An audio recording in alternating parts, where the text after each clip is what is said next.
How's it going, everyone? I've been mucking with the sound settings a little bit, so if you will hear an echo very briefly for just a moment here, as I check and make sure everything is working as it's supposed to be. So please bear with me. I'm not actually sure it's getting through. I see a live thing, but I see no video replay. I have We're no. not muted. We are not muted, which should not be. But please bear with me, folks. Just be extra sure that we are not having any kind of broken disasters going on here. Oh, I just saw it. Nope, go back. Go back. But please bear with me, folks. Just be extra sure. But I see it, which not be supposed to be. So Are we please going bear to with start me. over? No, we're good. Okay. I see it going through now. It just took a minute on YouTube's end. And the video preview window did not pop up, so I was like, I don't know what's going on. So, okay, folks, welcome to another episode of No Excuses with your favorite show host, Ara still. And Volatile and no Fern because Fern is busy dealing with a family emergency again. Apparently everything is a huge mess wherever he is, so I hope he sorts himself out soon. But in the meantime, you're stuck with us and our scuffed intro. Yes. So this week, while there is not a lot of news, you will hopefully see an uptick in stream quality from me doing the recording because I have spent a good chunk of the later part of this afternoon going through and fixing up the settings in OBS and going through and setting up backup recording stuff so that it's going to my new hard drive I just got, so we actually have a backup. And yeah, that is that's about all we got for good news. So, shtick.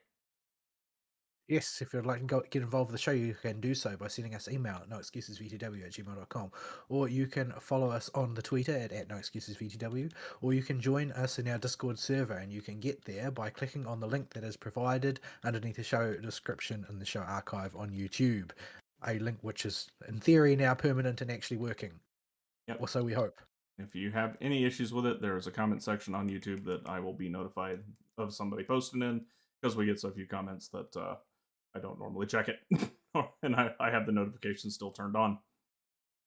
Occasionally we get a comment from someone incredulous that we posted so many episodes with so few views. Yep. Like, they just don't get it. But yeah, so on the stream today, me and Vaul are doing this domain for his official, because he wants this set. And yeah, we are. It seems like a good set. I don't know. Like, I have had such bad luck with Thundering Fury that I wanted to try somewhere else. Yeah, and you can also, if you really decide you want to pivot to Hyper Bloom or something to get Thunder and Fury, you can just mulch extra purple or extra oranges to get it. I've really started deprioritizing domains where you can farm them now, because or where you can mulch stuff to get them now, because yeah. Oh, it's spinning. Well, So I didn't realize that there were that many outside that category. I thought, generally speaking, if you've got access to a domain, you can manufacture. no, it seems to be that they are two cycles behind. Like, they added the Inazuma ones to the mulch list when Sumeru came out. Right. Well, So, this is a Fontaine one, so yeah, this one won't be mulchable for a while. Or you won't be able to use mulch to get this one for a while. I need to stop by a statue of the 7. Because I was talking instead of killing that thing. So yeah, unfortunately, I can stretch some stuff to talk about for media in my week. For Vol, he was at work all week. it has been a rough week, and it's going to get rougher because, well, we're behind on a lot of things as usual, and I need to start gearing up for audit season, months in advance, because, if I don't, I know it's going to go badly. But it's also performance review season, which is something that I hate, because number one, my bosses don't understand what constitutes good performance on account of they aren't laboratory people. So they'll just look at the KPIs that are supplied to them and will develop an opinion based on that, which will mean that they think that I'm running the laboratory well, but we're not making enough money. When the opposite is true, we're making as much money as is actually feasible, but the laboratory is a mess. So, um, yeah, management, KPIs, the whole thing is a joke, but Mm-hmm. that's just the way it is. Plus, I've got to do performance reviews for my staff, but my staff are mostly new at the moment, so it's sort of kind of pointless in a way. And I don't like doing performance reviews anyway because you're sort of, I mean, when you say performance review, you can sort of imagine what a performance review is. However, we're kind of banned from saying anything negative, which makes it useless. Yeah, so it's not really a performance review. Yeah, it's just it's like a back pattery exercise. Mm-hmm. So yeah.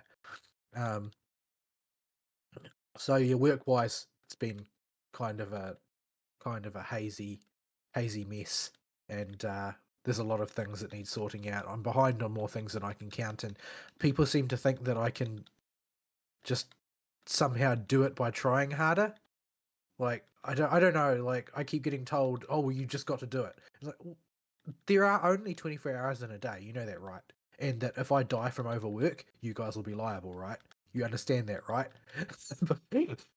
but yeah, it's just kind of it's a bit silly at the moment, and I don't really know how to persuade people to not be silly. Plus, shortly the boss of bosses, well, my boss's boss is going to be visiting for the first time, despite the fact that this lab has been running for 9 years or something like that. So yeah, there's going to be a certain amount of hysterics as we gear up for a visit from the higher ups, um, as there always is, because the sort of people who are in charge of things really care about these, even though realistically it's not going to have any effect on the performance of the laboratory proper. But yeah. Anyway, gaming wise, more or less, I haven't played FGO at all. Like it's basically been backburnered. Um, it's a tough break to make, but the game is just not providing me with entertainment at the moment because I was always in it for the story, even though there were things about the gameplay that I enjoyed. Primarily, you're in the Fate franchise for the story. Oh my goodness, these are really atrocious artifacts. Good gravy. That's mind-bogglingly bad. Yeah, Oh well, the it was the defense way. the defense percent hourglass. I got the HP percent goblet and the defense circlet Mm. for like explicitly damage-based sets. Like what the hell? What the hell? I And all the secondary stats are flat as well. Whenever I see a bad roll in the Genshin domain, the thing that makes me not feel as bad is I tell myself Diablo 4 exists. And its substat system was Yeah. somehow even worse. Have they not streamlined it? I would have thought that they would have by now. I don't know if they have by now. I just remember what it was like at launch. It would be ridiculous for them not to, but I mean, I guess this is one of those approaches, right? A lot of people are starting to suspect them of this in regard to what was it? The new hero spec system that they want to put into World of Warcraft. It's just like a haze of words and numbers. Like they're trying to just make it so complicated that it's going to be unreasonably difficult to balance, so they've got an excuse not to do it. Mm-hmm. At any rate, it's kind of that whole thing is kind of a debacle as well. But yeah, where was I? FGO. Yeah, FGO is not happening. Blue Archive. Blue Archive is still happening. Do I want to actually spend resin on this? How much fragile resin do I even have? If you'd like, we Blue can Ar- go kill Oceanon instead. That's probably more brain dead. I need to. It doesn't make me happy, but I do need to do that. Okay, we can do it out of the way. It's easy to do for brain dead stuff. We'll just have Yeah, to. there's not really any. That's basically what resin is for, I suppose. Doing Oceanid. Fragile resin is for getting Oceanon out of the way when you finally got some time to do it. Oceanid. It's just such a dull fight, but there's so many things can go wrong. Namely exploding mobs. Where was I? Yeah, Blue Archive is in a post summer event holding pattern at present, and so there's nothing much going on there. We're just waiting for the next event, basically. Who have you brought? You've brought Barbara. No, I've brought Barbara. You've brought Kitching, and so I will bring officials so that you get the reaction bonus. And so we can kill the birds. Well, yeah, that's also that. Yeah, so there's not really much going on in Blue Archive at the moment. I think Grand Assault Perodzilla is the next thing coming up. I hate Perodzilla because I'm so bad at it. But since it's not going to be exclusively a blue fight this time, I might actually get some mileage out of it. Who knows? Now that we're in downtime, though, maybe it'd be worth it to try and find some time to cut through the normal quests. But the thing is that I'm doing that in three gachas at once. Oh, that's true. So it's like, well, I could use my free time to advance Star Rail or advance Genshin or advance Blue Archive. Like, oh my goodness, birds first. What did we do to deserve this? It's okay, we got Hyperbling.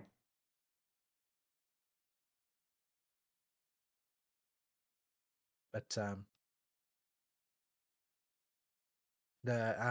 so yeah, I did make I did do I cleared a couple of new hard quests and things. But the thing is, it's if you are autistic about getting 3 stars on the stages, it takes a very long time to actually just push through all of the normal stages in Blue Archive. Yeah, because it's And I've done it up to like the 19s or the 20s, and it's if you noodle it out on your own, it it can take take a very long time. Like, you can just make one very small mistake and just have to start over.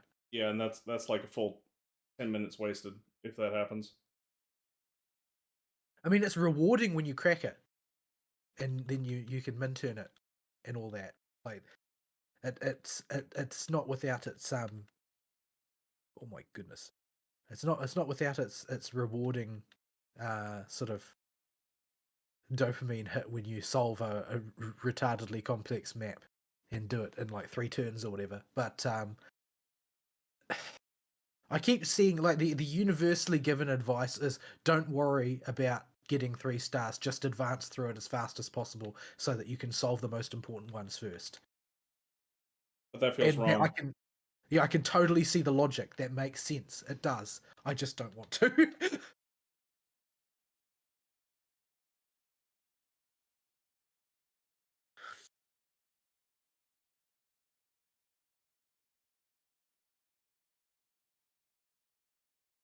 It's, oh shit, it's a scam. Yeah, it's so yeah, it is on the docket, but there's a lot of things on the docket, so yeah, I don't know how much progress I'll make on it.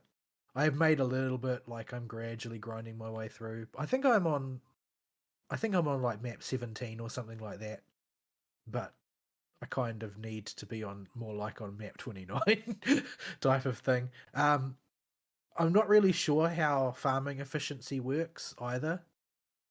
Like most of my characters are grotting around like tier 4 gear or something like that because there's not really that many good opportunities to just hoover up a ton of gear because the pace of events is so fast. Mm-hmm. I think that they're still in catch up mode, but we're very close to being caught up, as Yeah, I understand it. yeah. I think we're only a few months behind now because they uh, let's see, they had the penguin uh booby girl with the cute animal penguin friend. That was in December for them, and that was 6 months after the current summer event. So we're at most only about 8 months behind. Yeah, it doesn't even feel like that much. Like people are already talking about building for the new raid boss, but that's not out yet. But we've got the tools for it. The tools that people didn't know at the time what they were for. But that was the same with Gregorius as well. Like they released a whole bunch of characters that had tons of debuffs, and people didn't really know why. But the reason was that Gregorius would need more debuffs, and these characters were going to be helpful. Though that it's sort of interesting to me that they didn't do the cynical thing that I would expect from the likes of MiHoYo, where they released the banner for the ideal characters to do a particular challenge immediately after the challenge difficulty becomes apparent. Instead, they released all the banners first, gave people a chance to roll on them, and then released the challenge that they were appropriate for, and a whole bunch of people were kicking themselves over it. I'm not sure which is more frustrating. Well, I mean, one of them at least keeps everybody on the same playing field. Well, it gives the advantage to people who have Clairvoyance EX, but they're not in direct competition for rank, so it's not really a problem. But yeah, so yeah, it's pretty silent on that front now. I think people are still waiting on the next, mostly waiting on the next piece of the main plot. Froggo.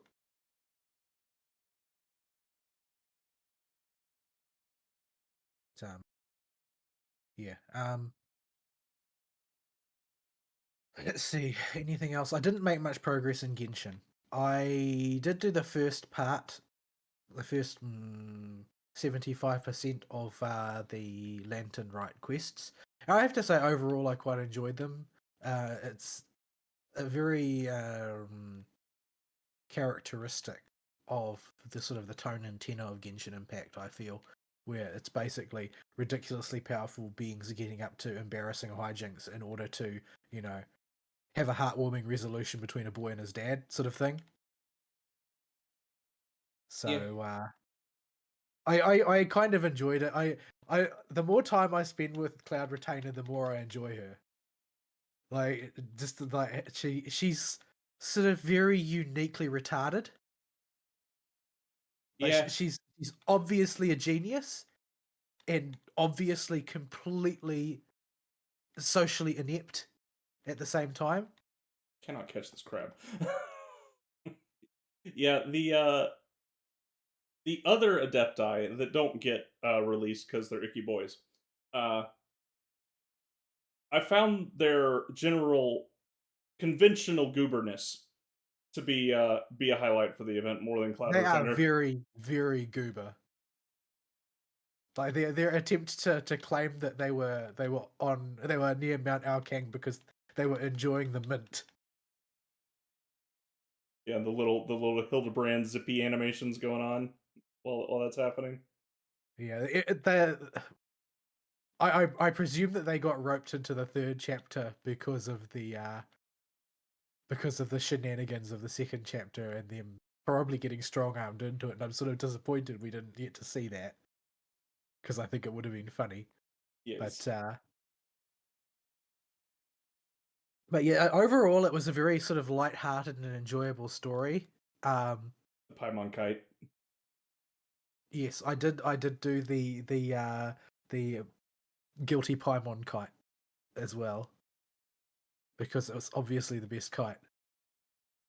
Yeah, But yeah, it's I think that I was impressed at the overall production values. They seem to really hold Lantern Rite to be an important festival in Genshin, and they put a lot of effort into it this time. yeah. Um, It's nearly on the quality of the Sumeru quests for storytelling, and as far as its story quests go. Uh, yeah, they even got a rather flashy sort of cinematic section at the climax of the third chapter. it, So yeah, I was overall impressed with the production of the thing. about halfway through Inazuma's story quest released, they realized that they have a budget because they're stealing a gajillion people's money. So they start doing those cinematics at the end of story, just regular character story quests a lot of the time as well. The first one I think I noticed that really stood out was Arataki Ito's, where he just gets a ridiculous little full cinematic at the end of his story quest for no real reason. He's a popular character, like in terms of people's people's fondness of him. Well, Like he's not popular to play, although there are a certain group of diehards who just like, I guess their attitude to him is the same as sort of like his attitude to bug fighting, and yes. that they just think that he's really cool and manly, and so they play him all the time. There is a hardcore of people like that, but generally speaking, he seems to be quite well liked as a character. Yeah, he's just the fun, big, dumb idiot named Bullchucker. But yeah, I was overall impressed with it. I enjoyed it. And it sort of highlighted to me in a lot of ways the difference in tone and tenor between Genshin on average and Star Rail on average, because Star Rail is less vicious with their stingy deployment of player bonuses, but boy, it is not the friendliest place, relatively speaking. Everything has sort of like a more of a pall of dread over it. Like the world is just a more hostile place. In Genshin, the story tends to be averaging on the optimistic. Yeah, Generally speaking, things work out, and if people fight hard and try hard, and there are enough people who are charitable, then things will work out in the end. There is no such outcome in Star Rail. Typically, everything is terrible forever. Like the best that you can hope for is to minimize casualties. Is the way that is basically the tone. Like you're not looking at a situation where oh well everybody's here to have fun and good things happen. Like for instance, I decided to pull on the Black Swan banner because like you can't just go not pulling on banners forever because you're waiting for something to happen, not rather than because you're waiting for a particular character. So I pulled on the Black Swan banner, totally unsuccessful. I mean, but I did pulled a bunch of 4 stars as you do. Unfortunately, I got what's it 4. I got like Eidolon 4 Misha, and I have no interest in playing Misha. is that I the mean, one with the he's trolley cart? yeah, he's an okay character in terms of deployment. But he is basically just a frost element beat stick, though. There's not Oh, really much more to him I, than that. I lost all interest when you said he because I totally thought Misha was a girl. No, he's not. You, you could He, have. he's like he's the Shota character, Shotacon bait character. Oh boy, that's gonna hurt. Ugh. I somehow Yeah, dodged that one. he's Shotacon bait. That's why he exists. Um, I'm like 98% sure he's a guy. There's still that 2%. Um, but I also pulled Eidolon 3 Gwenaifen. My 50-50 got burned on Yanqing, I think he's called, who is a, in my opinion, he is the worst possible pull from the regular gacha, from the permanent gacha, as far as 5 stars go. I don't think that in my opinion, his use case is so narrow that there is actually nobody who is worse. There are definitely going to be people who disagree with me on that, but that's my opinion. Most people would say Himiko is the worst because Himiko can't be used for bosses because her damage is too low.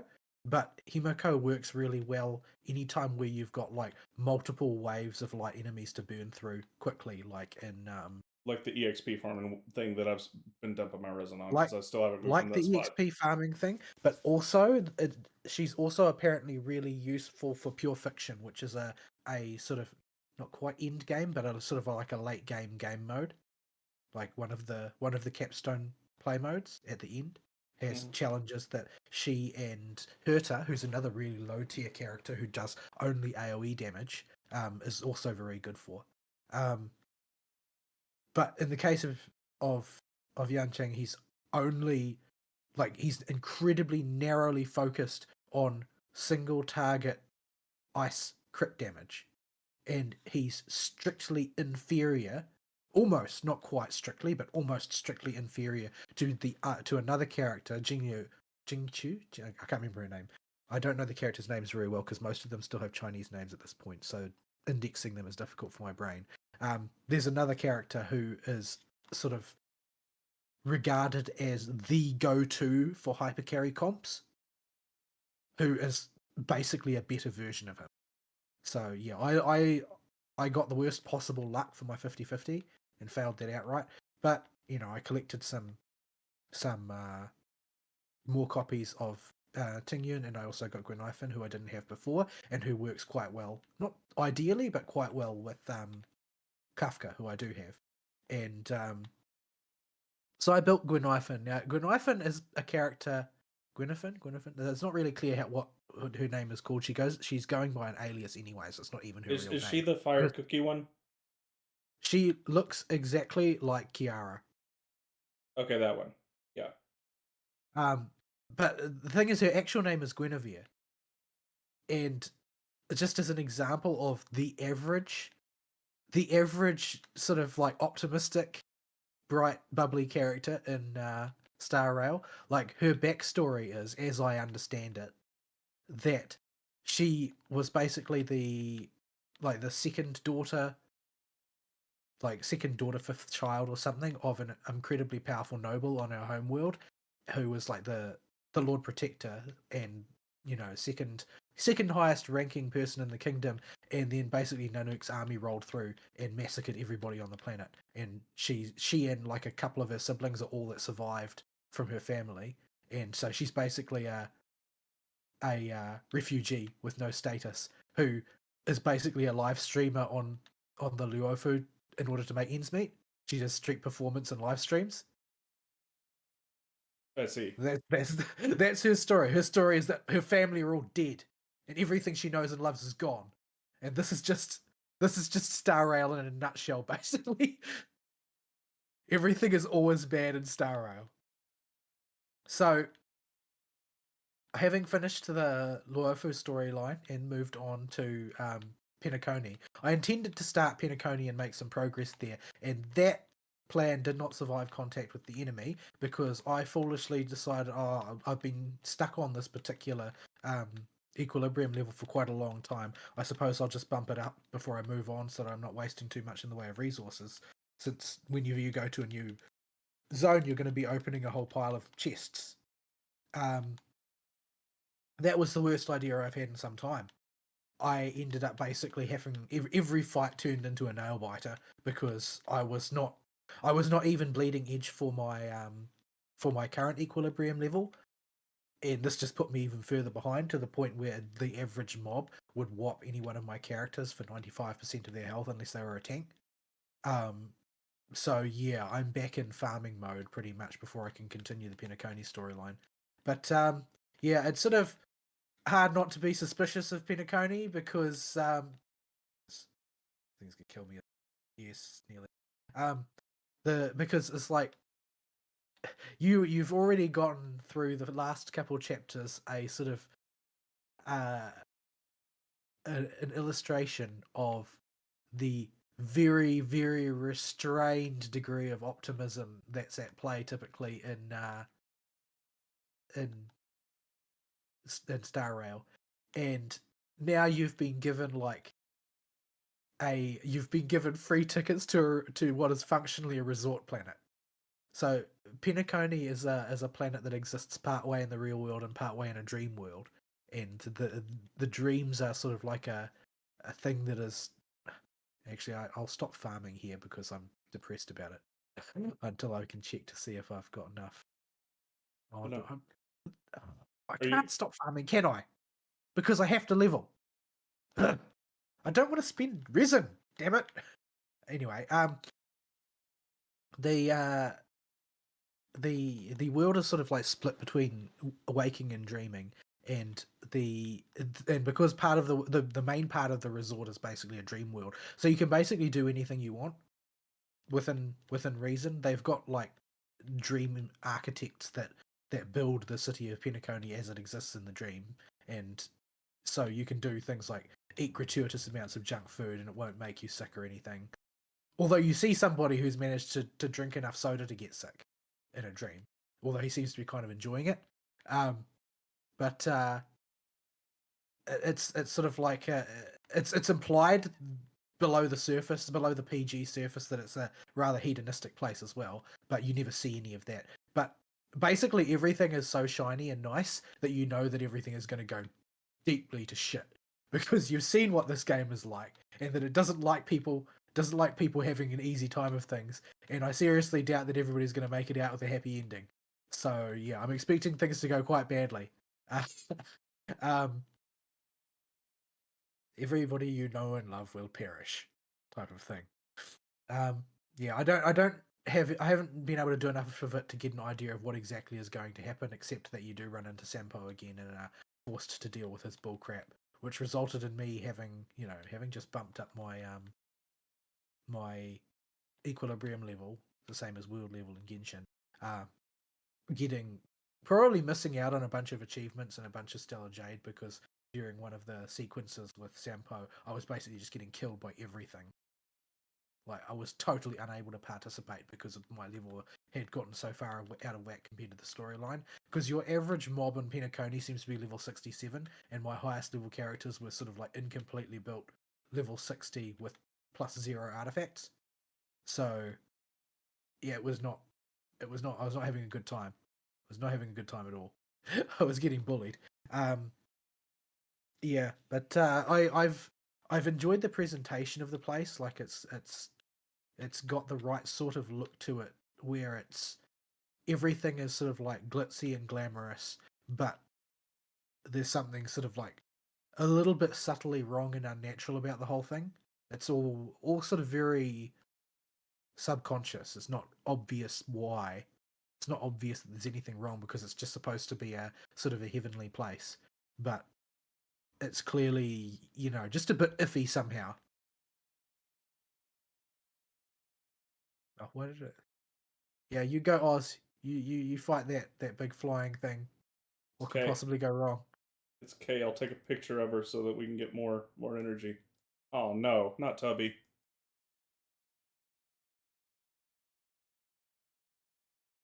Oh, run away, run away! I'm just gonna take it. I can't escape that.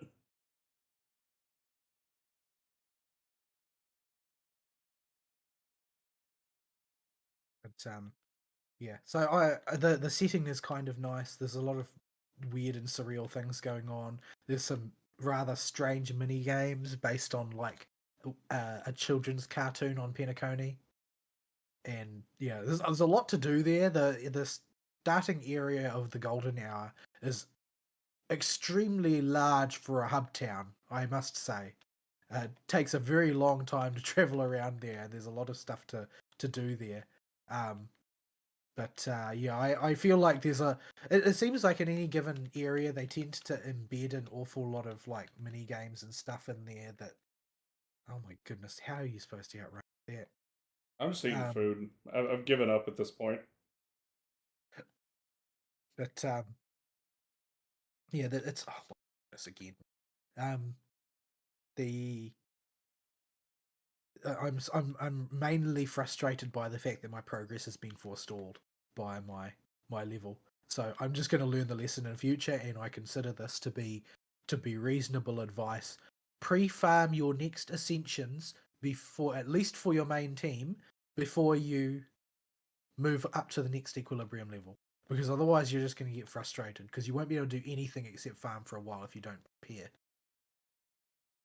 It's a little bit of a nuisance. Like it's a little bit deceptive in some respects because if you go to an earlier level, like you go to Jurilo 6 or you go to Herta or whatever to farm some low end junk, um, it's going to be easy even if you've lifted your equilibrium level because the monster levels will be like 59, 60, 61 when you're at level 60. But in where the sort of the progress front of the story is, they're going to be way above your level and you're going to get wrecked. Even that's sort of overselling it a bit. Maybe if you've got like 5-star characters to work with, you don't notice, or if you've got characters that have built relics, you don't notice. But I think that it's probably going to be the norm for most people to play without leveling up their relics early game because it seems like a really inefficient thing to do. So yeah, I think pre-farming is probably a good idea. even though it's inefficient in its own way, if you wouldn't pre-farm if you were in a rush to get to end game, but I can't see the point of rushing to end game. That doesn't really seem like a productive use of your time. Like it's not there's no co-op, it's not a competitive game, there's no reason for you to keep up with the Joneses or anything like that. Yeah, Which there's is not. an interesting format really for a JRPG, but I mean, it is what it is. But yeah, I like the setup. I like what they've got going there. I already hate Aventurine and want to see the back of him, or I want to see him get steamrolled by somebody. Uh, I get the feeling that you're supposed to sympathize to some extent with him. There's a few sort of vibes dangling in the air that he's going to have some kind of tragic past, but I just don't care. He's a cock. Yeah. So yeah, I'm enjoying what I've got so far there. Unfortunately, I'm currently struggling with the realities of um you know, needing to level up again. And it's sort of because I think the level cap is like 80 or something like that, and I'm doing the 60 to 70 ascension. The ascension mats are finally starting to get steep, but even at sort of that level, the ascension mat requirements are sort of like 1 day's worth of about to say resin. Can I call it it resin? there because it's you can dedicate a day's worth of resin to it, and you probably don't have the equivalent of the Mondstadt mush. No, there is not. They have consolidated things a lot more.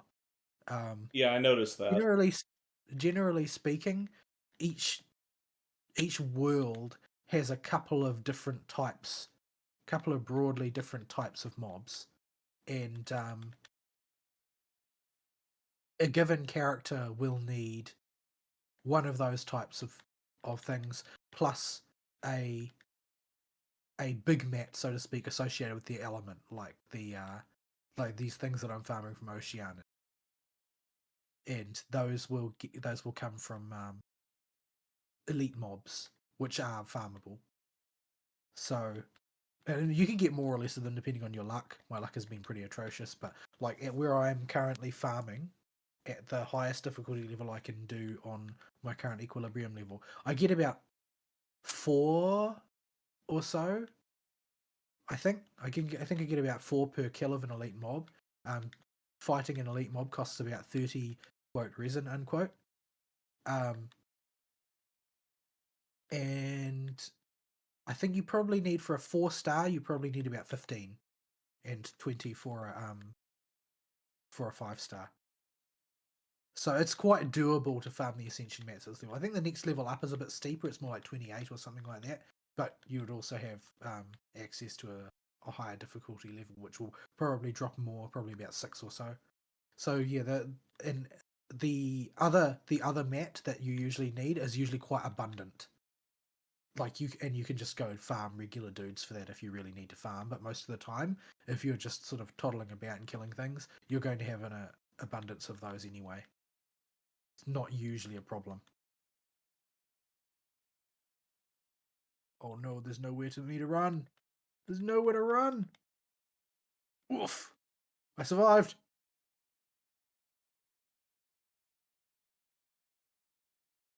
I don't have time to farm up food, so. Oh, my fragile resin. My fragile resin. I had a lot of the regular mushes left over after the Fontaine food dump, and since there isn't another capital city, I just made a ton of cheese and made a whole lot of Mondstadt pizzas. Cheese and pizzas. Ooh, I might be able to up.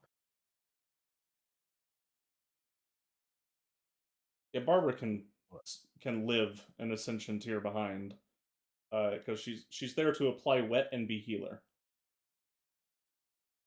Yeah, unfortunately, she's too behind. See Uh, if I can push enough crystals to actually level her up. Crystals always end up being the problem. I don't really know why. Why they had to have 2 different elemental associated items, which is one of the things that I think is definitely superior about the approach from from Star Rail is that there's not 2 element associated items required. There's just 1. Skill traces are similar in that they will require a path associated item as well as the regular sort of trash items. Although at the higher up traces, you also require items from bosses, which is much, much slower to farm because you can only claim it 3 times per week, the same as in Genshin. But yeah, and in the case of the bosses, though, I tend to have access to difficulties much higher than I can actually do, because to farm the higher level versions of bosses, you kind of need to be a lot more competent at team building than me. So I'm having to settle for farming quite slowly in that regard. But there's not really any getting around that. I'll just have to deal. Yeah, in Genshin, I've mitigated slightly the crystal problem with because I've actually done pulls on the gachas. You've only pulled on the Ayaka banner, so I've had a bit of the Stardust just laying around, and bought the Dust of Azoth to convert other types that I don't need right now into the types I'm working on. Even though I leveled up Barbara, I don't think I've got the books to actually level her up.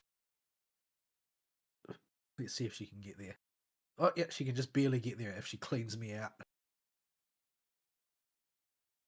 Painful. Now you have a stronger make wetter. In dampener. There you go. Wetter. Well, it seems to work to my disadvantage at least as often as it works to my advantage. Oh yeah, you're gonna get frozen all the time.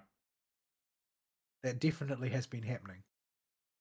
Like if you get used to pushing that button without thinking, you're just gonna the random cryo hilichurl sniper on the hill that you normally can ignore is suddenly gonna just freeze you. Speaking from experience, are we? Yeah, happens all the time.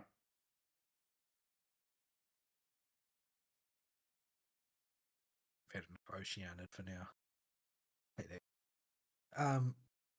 Yeah. So I'm overall I feel less oppressed, I guess, by the structure of Star Rail's leveling.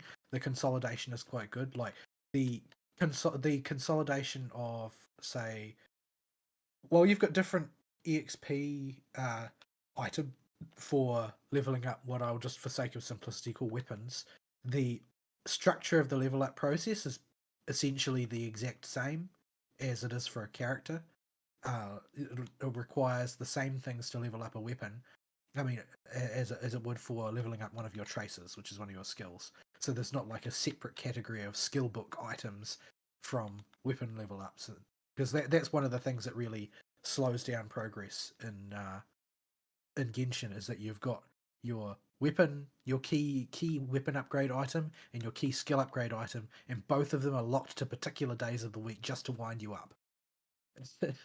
That's not a thing in Star Rail, and I deeply appreciate that. Like, I can just decide I want to work on this character today, and I can go and work on that character until I run out of resin. That's much more comfortable and satisfying than oh, I was going to work on this character today, but I guess I have to wait for the Sunday domains to come up now. It's just deeply frustrating. So, yeah. Generally, I'm finding Honkai Star Rail to be a more hospitable environment, but there's also something... there's something less satisfying about it, in the sense that Genshin is able to scratch the MMO itch. Mm-hmm. You know what I mean? That I want to just wander around and do something arbitrary, whereas Star Rail, as much as the story is intriguing and the structures make more sense as far as progress goes and all that, it's all more sensible and easier to access and so on. It's not the same thing at all. It's very much a JRPG. Yeah. And that's just how it is. It just is that way. And that's not a flaw in the conventional sense, but they serve different purposes as far as gameplay experiences go. The hole in our life right now, in our game in life, is where the MMO would be. Yes, where when Final Fantasy XIV just sagged after the MSQ was over for Endwalker, there needed to be something to fill that sort of like wander about the world and do a thing urge, Mm-hmm. especially considering that would have normally been filled by the Bosnia or Eureka equivalent, Mm-hmm. but that wasn't there, just didn't exist. So yeah, we had to find an alternative, and this is that type of thing. Now, Star Rail doesn't do that. That is not its job. It is designed to be much more like an FGO, where you will periodically get a big chunk of story, but most of the rest of the time you're sort of farming and upgrading your characters and doing side events and all kinds of things. Like, I like the side events, I've enjoyed them very much, but it's not the same type of thing. You don't have the sort of the world sense that you get out of something like Genshin Impact. Yeah, it's a numbers heavy game. It's a text heavy game. It kind of uh, you're either just doing a bit of brief mindless grinding in it, or you really have to pay attention because you're number crunching and figuring out team builds, or you're reading story. And but with Genshin, you can just go exploring and turn on a podcast. Yeah, you can go murder some Fatui because they deserve it, Like, and they have badges that I want. yeah, that's why, despite all the problems with Genshin that I have, it fits that hole right now. Where I think the thing that I find the most frustrating about Genshin though is that none of the problems are needful, mm-hmm, because at worst they have Star Rail's solutions that they could just adopt, and at best they've already solved the problem but have only done it in a later zone, mm-hmm, which is just incredibly stupid and frustrating because like the solution is right there. Just pick it up. yeah, Just pick it up. Just do it. Implement it. Do it. You already did it here. Just do it there as well. Why specific haven't you? What is wrong with you? specifically the example that's come to mind the past couple weeks is Vol's finally got access to Ema and Zuma, but he doesn't have access to the bounties yet. And for those of you that have played Genshin, when you do a bounty quest to go kill a big elite in Mondstadt or Liyue, you have to do this little tracking section before the mob spawns, where you got to run around and either touch grass on the ground around where it is. Literally. Yeah, or you've got to kill this one random enemy that's spawned as a quest mob for that particular step of the tracking, and you got to do this 3 times, and then the elite pops up, and then you can kill it. In Inazuma onwards, they just cut that step out. You just go kill the elite, but they did not retrofit that change onto Mondstadt Liyue. Yeah, so I don't think you understand the concept of quality of life. The purpose is to improve the quality of the whole life, not the part of the life that exists in the later zone. Yeah, It's perplexing, incredibly perplexing to me that they can have the solution just right there in front of them and just not use it. It's like, well, I mean, I could, but no, I think I want you to suffer some more. that one is super egregious because it's not in Honkai. It's in the same game. It's just about 10 hours down the main story road. And they just don't use it. Yeah, and this is sort of like, it contributes to my constant feeling like the game is mocking me, because it's like, yeah, I know I could make things easy on you, but I'm not gonna. I'm not gonna. I'm gonna make you run around in circles in a field for 10 minutes before you start. What is wrong with you? Yeah. But yeah, at the moment, my Genshin team's still kind of a bit naff and not synergistic at all.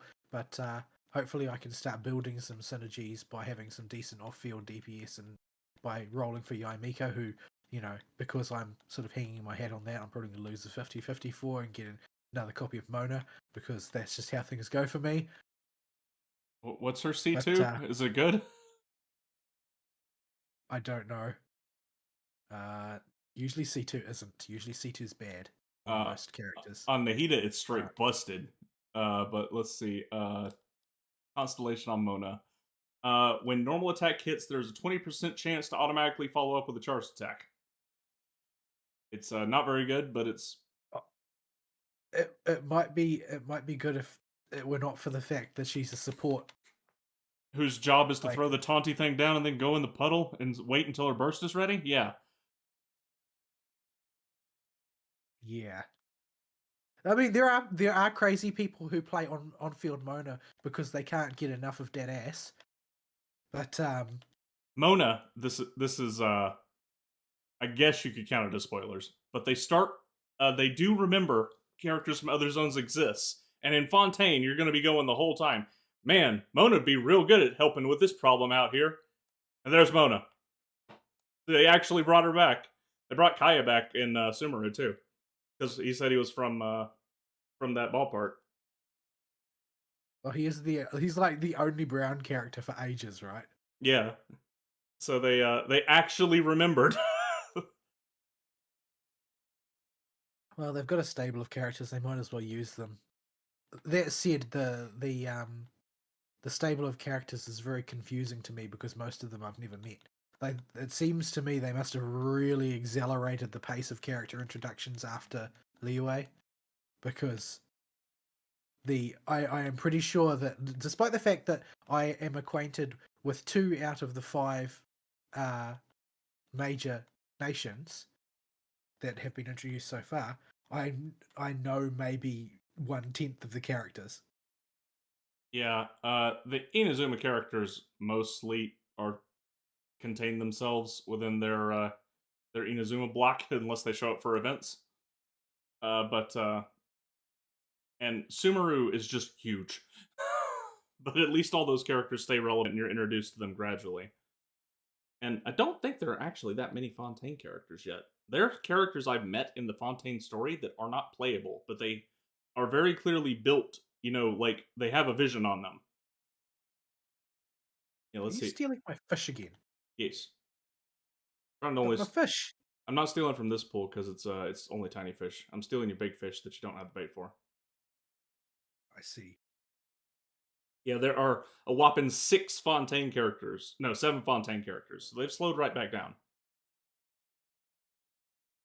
Conversely, there are, let's see, 5, 10, 15, 17 Sumeru characters. Are you Sumeru? No, you got a Japanese name. There's no way you're Sumeru. 17 Sumeru characters and 17 or 18 Inazuma characters. And it's kind of hard to tell with the Mondstadt Liyue characters because they're all kind of a blob there and have bonuses spread out it from various events and lantern rites and stuff in the character archive.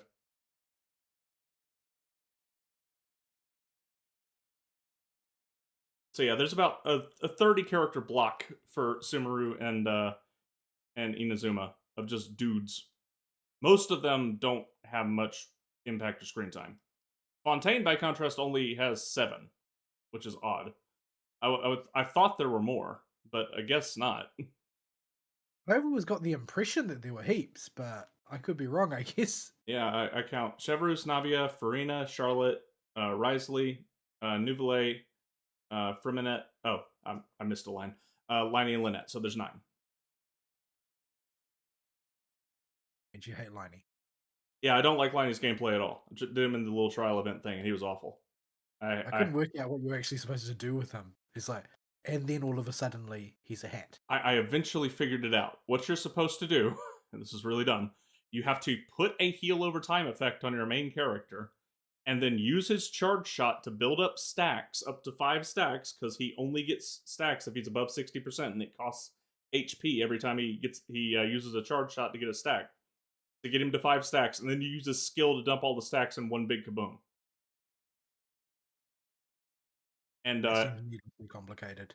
yeah, it is a very long and roundabout way to do like these to do something similar to what Navia does with her bullets, except way worse and way slower.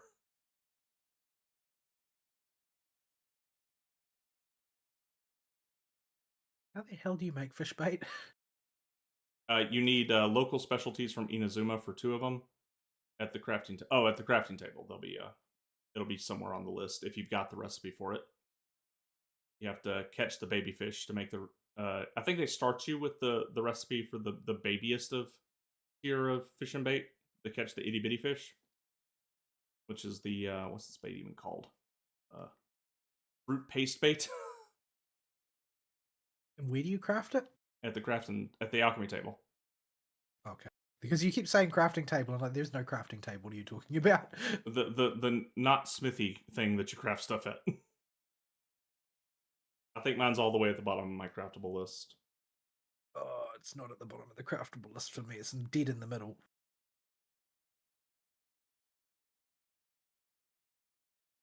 Oh, you get at least 10 per. That's something. Yeah. They need yeah, you can make worms and fruit pasties fairly easily. Those are easy to make. The red rod bait and the fake fly bait take sakura blossoms and the red local specialty from the middle island in Inazuma. And then the other three baits, you need stuff from Sumeru and Fontaine. I still need midget fish. I need many midget fish.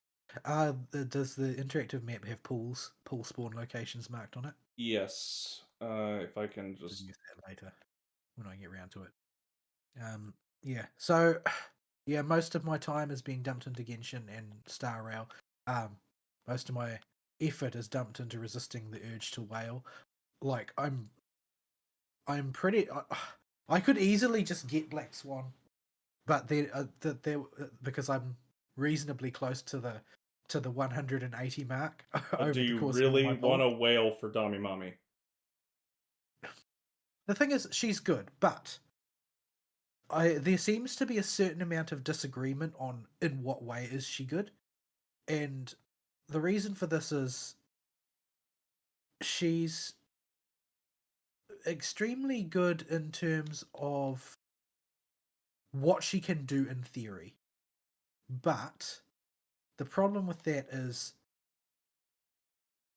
apparently what a lot of people find is that unless they are like actively doing really difficult content, a lot of things won't survive long enough for her to hit her damage potential because her ramp is too long. See, So yeah, and I'm miles away from end game, and I don't really see myself as a sort of person who's likely to participate terribly actively in end game anyway. So yeah, I don't know. It doesn't seem to me like it's necessarily going to be um, something that's worth doing.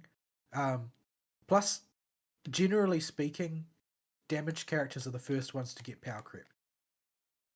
mm-hmm. Like, there's always going to be another solution, another gimmick for doing damage. Yeah. That's not necessarily going to be able to be the case with supports. And the next banner that comes out is most likely going to be Sparkle or Hanabi in the Japanese, which is a better name.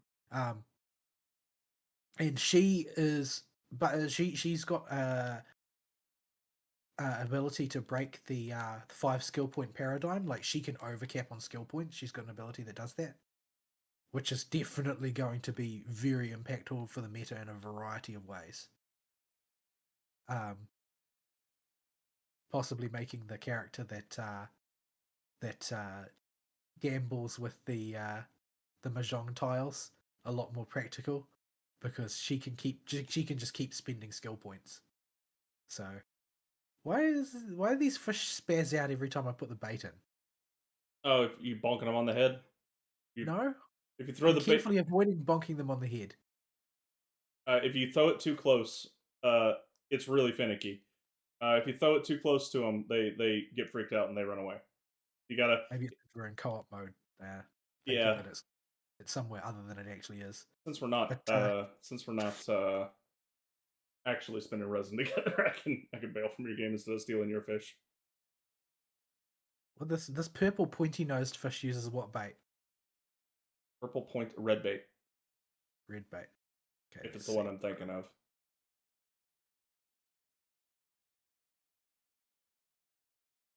Oh, it seems to be interested in the red bait. But yeah. So I'm thinking it might be apropos to to save what's left of my space between a guaranteed pull and where I currently am for the Sparkle banner. But there's other banners that are going to come out that I'm interested in as well, because I would kind of like to get Fish One, because I really liked her in the story, and apparently she's quite a good sustain character. And currently I'm using the free characters for sustain. I'm using mainly Natasha and March 7th, who aren't bad, but they're sort of clunky in the sense that neither one of them can really do their job quite well enough to stand alone as the support, meaning that you're always going to have 2 slots of your team tied up to just keeping your team alive. Like, Natasha's sort of like the Barbara of the group in that she's she does what she does very well, but what she does is just be a heal bot Teddy and bears. does not really lend any kind of utility to speak of to your team, just makes the green bar go up. That's the only thing she can do. At least she doesn't accidentally freeze you. It's true, she does not accidentally freeze you. And she does have cleanse, which is incredibly valuable. So she's always going to have a place because there's not that many characters that can cleanse, and there are a lot of fights where ability to cleanse will be the difference between you surviving and not. But Oh no, mistakes have been made. I went back to my world and went to go dump my resin on a boss for Miku, or not Miku, and I would need my Hyper Bloom team for that. And normally I can blow this up pretty fast with my Hyper Bloom team, but slight problem. My Hyper Bloom team normally is Fischl, not catching. And I have Fischl still on the team, and all my Elemental Mastery gear is currently on catching.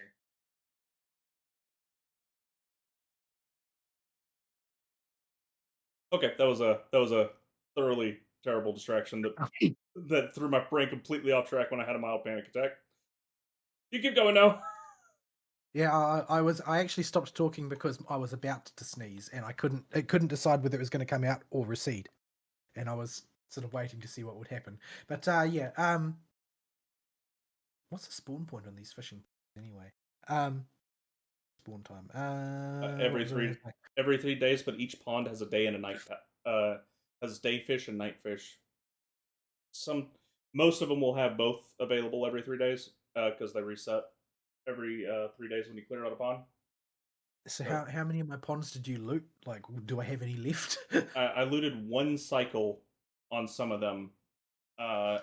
If they only had big fish, I didn't take any small fish. Okay. I don't think. I, I might have I think accidentally I grabbed mainly small need fish. small. I think I mainly need small fish to move up the fish texture. You do. You need small fish to buy all the early fish and stuff. The big fish are for completionists. I want the rods and the mega fish achievement. You're not quite there yet. Fell in the water, and all the fish. No, the fish are there. What is this? What does this fat, green, retarded-looking fish eat? Uh, the flies, the purple flies. Oh, I don't have any such thing. Yeah, the Well, I fly. guess he's not going to be. He's not going to be eating today. Yeah, it's the 4th bait in your list, I think. If you for the 40 the do you start with any of those? I don't know if you do. You start with red balls, red balls, orange balls, and yellow worms. That's all you've got. Okay, so you can't make the flies yet. Yeah. Yeah. The I'm having a lot of difficulty deciding what to save for because the double banner structure that they always use in these MiHoYo games. If Genshin really goes to the triple banner, like people were saying that they were discussing, that's going to make a lot of people very angry. Mm-hmm. Like it's hard enough, especially in Genshin, to get enough resources to do pulls to begin with. Like it's somebody was calculating that in Genshin, if you skip like 2 patches without pulling on anybody, you're not going to be able to get to a 50-50 on average, Mm-hmm. which is incredibly poor considering the sort of the impact that characters have. Like I feel like in FGO, for instance, the impact of the deployment of a single character tends to be very, very, very low.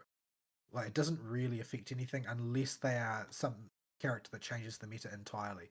Yeah, But the sort of laissez-faire attitude towards power creep that MiHoYo seems to have means that every character will have some impact. It just depends on how much. yeah. Also, for Genshin in particular, Genshin is an action game.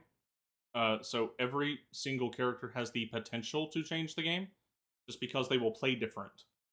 And they may have some quirk about their animations or the way their skills deploy on the field that just makes them good. They gave me 10 purple flies at some point. Pretty sure that wasn't there before. Oh, you can go get the pufferfish now. They never puff up, but they call them pufferfish. Fish looks very dumb. He is dumb. You need a bunch of them for the Inazuma thing, though. Get the best polearm for most characters. That's free to play. Yeah. So yeah, that's where I'm dumping my time at the moment. I wish I had more, but more to dump, but I don't. So we just have to toddle along. I really want to see where the Penacony storyline is going, but I don't know how much of it is even in this patch. But Yeah, I sort of want to get to. Is that I've current got tier? yeah, it is. I've got a mountain of story content to do though. Like my quest log is absolutely stuffed to the gills with stuff I haven't done. So I'm not going to run out of story anytime soon. I'm just sort of at the point where I need to get my characters back in the game before I can reasonably risk these things. Because a lot of the time, a story event you'll be required to, pick your team ahead of time before you know what's actually in there, Mm-hmm. and that can result in you having to. Like it happened to me just recently, having a team that is completely against what you would actually want to deal with a particular challenge, to the point where you're just getting wrecked and you've got no solution to the fight, because picking an advantageous team versus picking a disadvantageous team, much like in Genshin, can make or break things. Like if you run into Geo Slimes and you've only got Geo damage dealers, you're in trouble. And the same sort of thing applies in Honkai. Not quite to the same extent, because you don't have so many enemies that are just like outright immune to an element or something like that, but you still do run into the problem where, oh well, this is so far away from being correctly suited that it's not really worth me even trying at this point. Yeah. But yeah, I want to at least get my characters to the level where I can use raw muscle to get through if I end up with a bad pick, rather than just having to restart and then skip through, half an hour of dialogue or whatever in order to get back to where I was. So, yeah.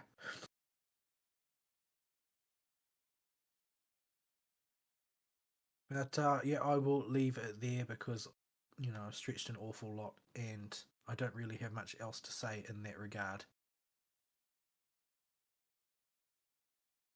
This fish keeps jumping out. Who does it think it is? Oh, sorry about that. My dad locked himself out of the house.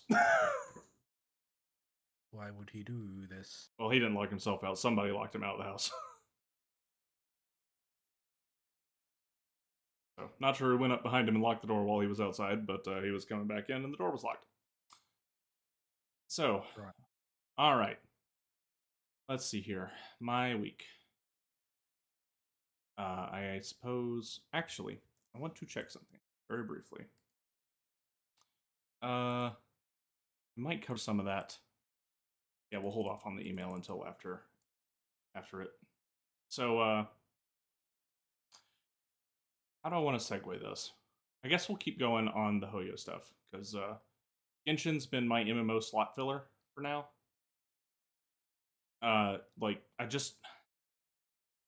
It is good at being the game I can just pick up and play and find something to go exploring and do. I want to go diving underwater. Okay, I can go do that. I want to go work on fish. Yeah. I want to go fishing. Okay, I can go do that. I want to go mess around with the TCG. Okay, I can go do that. Like, I want to progress. Do you though? Do you want that though? I eventually found the speed up button, and that helped it tremendously. However, it's still painful. But yeah, so I've just found a comfortable spot for it being the MMO slot filler. I'm progressing the main story now mostly. I've still got a ton of world quests to do. Uh, Eventually, I just but if the world quest didn't get jumped in my quest log automatically, I just I just skipped them for now, and I'm progressing the main story to get everything unlocked and go through these side stories because these side stories are really chunky. Some of them, like the ones in the desert, go on and on and on. And yeah, Sumeru ones are particularly bad about it. I've heard Fontaine also has a ton of really long side quests that you can just totally lose yourself in. So so yeah, I've uh, I've found a couple that have very clearly been the first part of a multi-tree branching super side quest story. They got auto dumped, and I've just kind of let their follow-ups that are sitting there in the open world ready for me to pick up just sit there. I'll be like, come back for you later. I haven't forgot about you, but You don't want to filthy up your quest log again. yeah, it's got one dumped in there at the moment, but I'm that one is one of the super big ones, and I don't want to commit to that time investment just yet on a side quest, especially because I want to see where the main story is going and do that in a continuous run instead of a broken run, so that I can process what it's saying and remember it better. So I've been prioritizing the main story and doing exploration if I'm too tired to pay attention to a story after work, and that's been the go this week. Um, Today, like last Saturday, I spent my day off work just going on the main story as much as I could and progressing through the Fontaine quest line. So Sumeru is now completely done. Uh, it ends with another Dainslift quest as an Act 6 of the story, with Act 5 being the finale to the last one, and a quest with that involves the, the history of Scaramouche. Uh, and there is a significant event at the end of the Scaramouche quest that leads to. I suddenly understand a lot of the memes about Genshin that I did not get before. But I won't spoil what it is for Vol because he hasn't got to that point yet. And those quests were fine. They continued the same writing quality, just with characters I had spent less time with Scaramouche being a carryover mostly from his impact in Inazuma and scattered throughout Liyue, most of which was done years ago in Liyue, and Inazuma having basically no presence for any of the characters didn't help.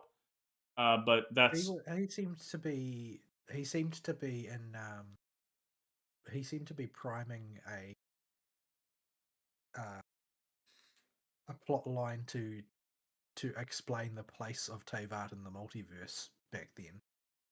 yeah, he has a slightly he winds up playing a slightly different function than that in the overarching story. He does make one big piece of the function of the laws of the world known throughout his story, but it's mega spoilers to go into any of it, so I'm not even gonna allude to what it might be. So it introduces a lot of mechanics to the universe and starts laying ground rules for how the Tevat operates. Basically, things that were sorely missing in the Inazuma and before days. So that was nice. Just unfortunately, Scaramouche was as a character is not around except in scattershots around the game prior to that. So it's hard to really attach to him as an antagonist and appreciate him as a character just because he doesn't have the focused screen time that you get with the rest of the Sumeru cast. And yeah. So speaking of, they did actually learn their lessons with Sumeru and have continued this trend of the focused cast going through Fontaine. So yeah, I'll leave the tail what I'll call the interlude chapters, chapter 6 and the actual interlude, to the side for now because they're big spoilers for the overarching plot of the game. But the Fontaine story starts with you saying goodbye to everybody in Sumeru, and you actually care about the saying goodbye to everybody in the region this time because you actually spent time with them, and you spent time fairly evenly spread amongst all of them, so you got to know them all. And it's like, oh, they're like, oh, we'll see you around. It's not really goodbye forevers. We'll definitely come visit. If the developers decide that your character's popular enough to appear in an event somewhere, or they need to rerun your banner maybe. And then you head on out of Sumeru after getting even more questions answered. Well, answered in air quotes by Nahida. And you go trekking across the back half of the desert, and the back half of the desert has a quest that this is where I decided to just stop doing world quests. Because I had already skipped a couple major quest chains that I'm aware of in the desert because these quest chains were getting really long, and I wanted to be able to focus on them, and they're very self-contained, even if they do answer a few questions about the world. So this one, though, to do anything at all in the last two sections of the desert, was the very tippy top of the desert. There's this little peninsula-looking area that's just you could chop it off from the rest of the desert, and it's two subzones, and they are experimenting in this thing again. It is a more successful experiment than some of their past ones, but Cough, dragon spine, cough. yeah, it involves a pet, and while the puzzles with the pet are fine, controlling the pet to drive it around and use it as a device to solve the puzzles is fine. It can be a little bit funk sometimes. The biggest problem with it is that every time you switch to the pet to go fly it around and drive it to solve these puzzles, there's a brief load screen, and load screens have a minimum time of about 2.5 seconds.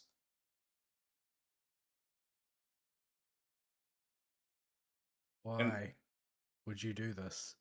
And this doesn't sound like a lot, but you have to switch to and back and forth from the stupid pet a lot up in those two little subzones. Now, thankfully, they are absolutely tiny. They're super tiny. I 100%ed both of them in a day. Levels of tiny. Now, it was a day when I had the most free time, but it was still they were still tiny. So I did not have to endure that much of the load screen. But very clearly, they did not continue with this experiment when I got to Fontaine, and decided that the load screen was just too obnoxious.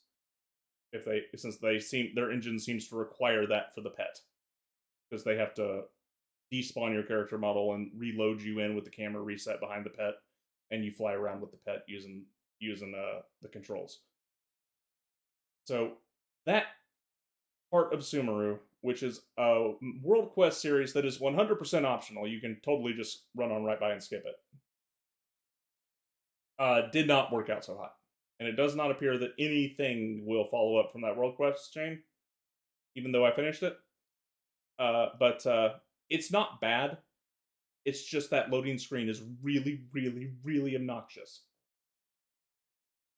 And this is also where Genshin, while it has amended a lot of its gameplay problems as time's gone on for Sumeru and Fontaine, they have invented a new one, which is wholly unnecessary tutorial vomit. Mechanics that are gems for it, so it's fine. yeah, and you will just get tutorials that over-explain all kinds of very simple mechanics you could just push buttons to figure out. Like, there are plenty of puzzles around the world where you just mash buttons and try to find the thing that's different, in the area around it and like pick all the random sweet flowers that are clearly out of place, or step on all the exploding flower bombs.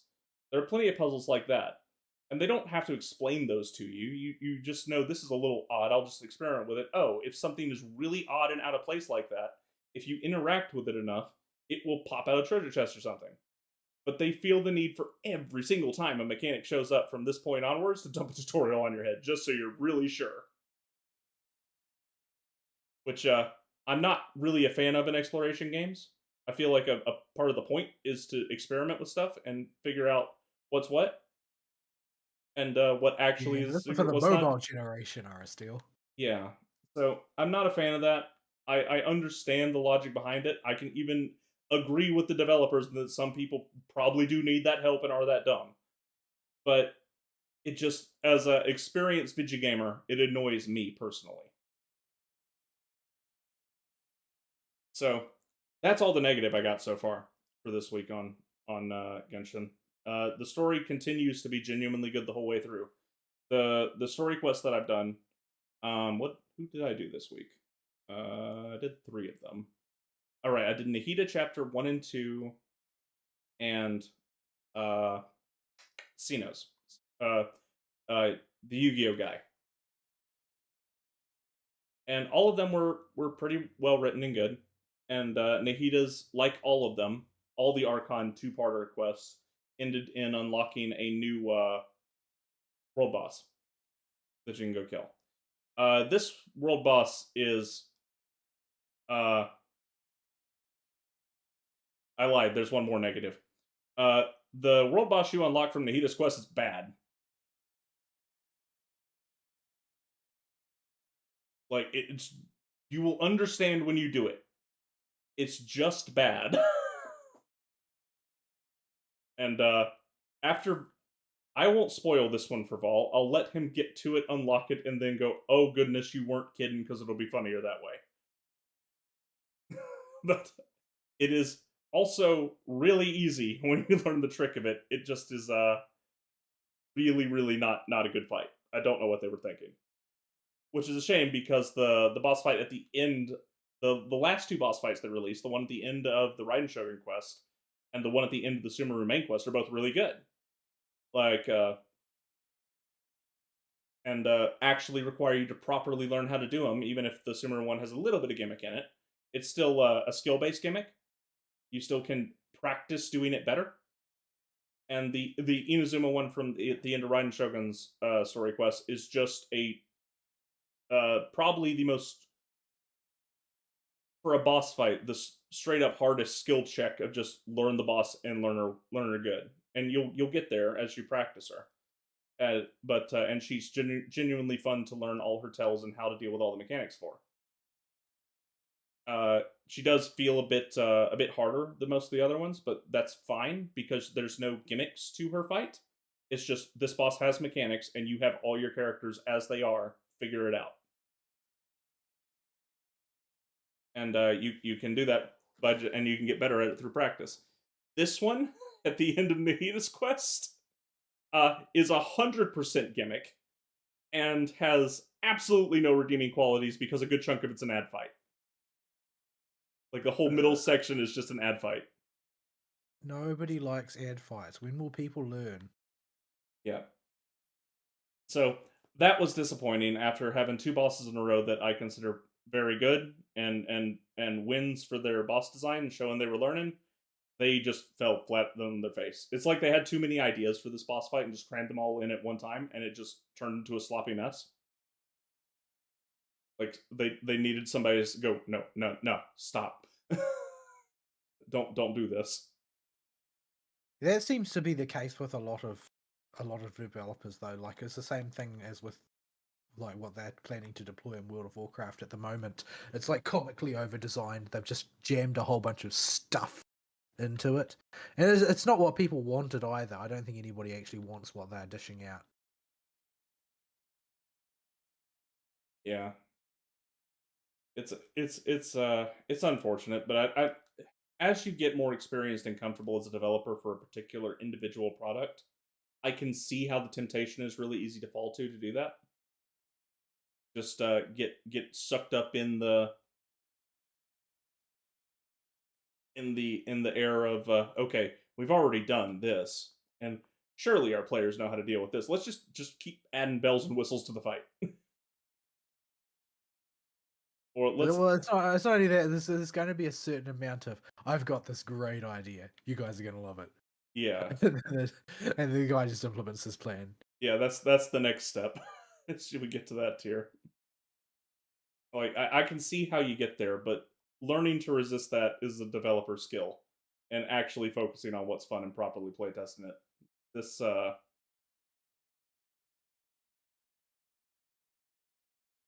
I pulled Toma in the gotcha randomly, and apparently he has a fishing effect for a passive.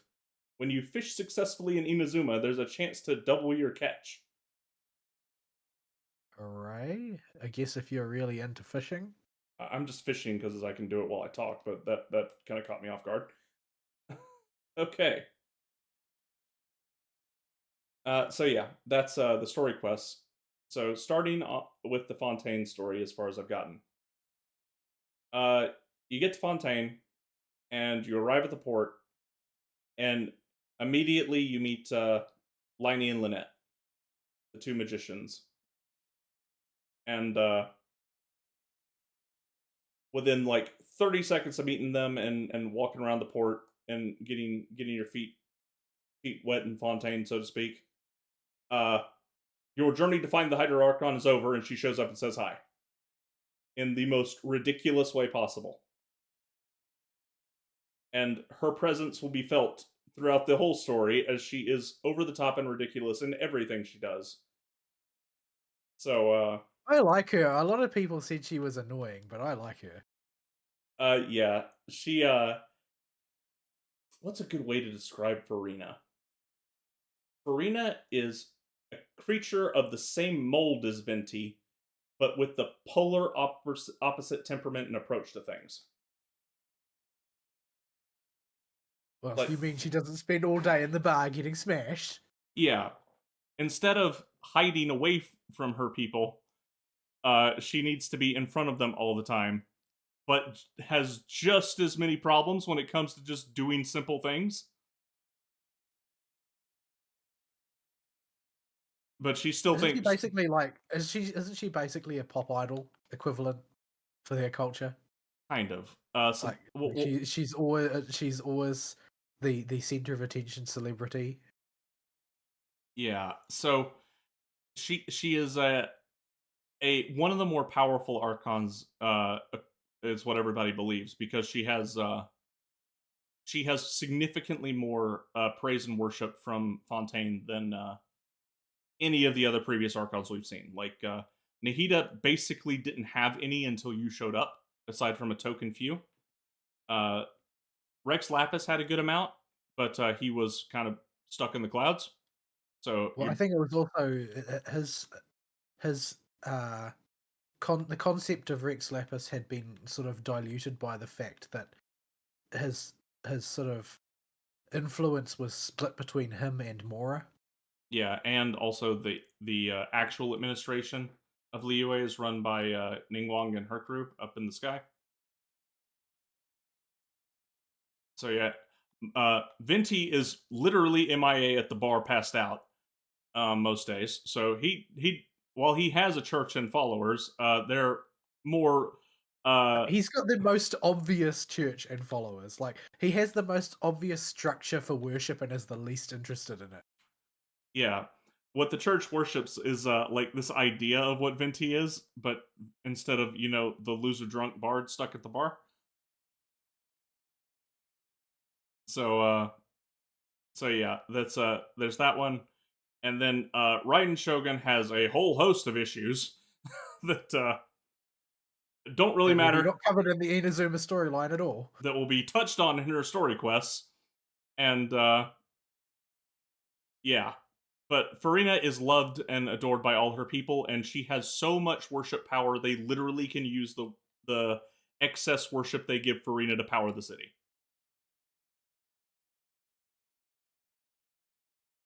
So the shtick in Fontaine is justice, like Liyue is contracts and Mondstadt is freedom, and Sumeru is knowledge.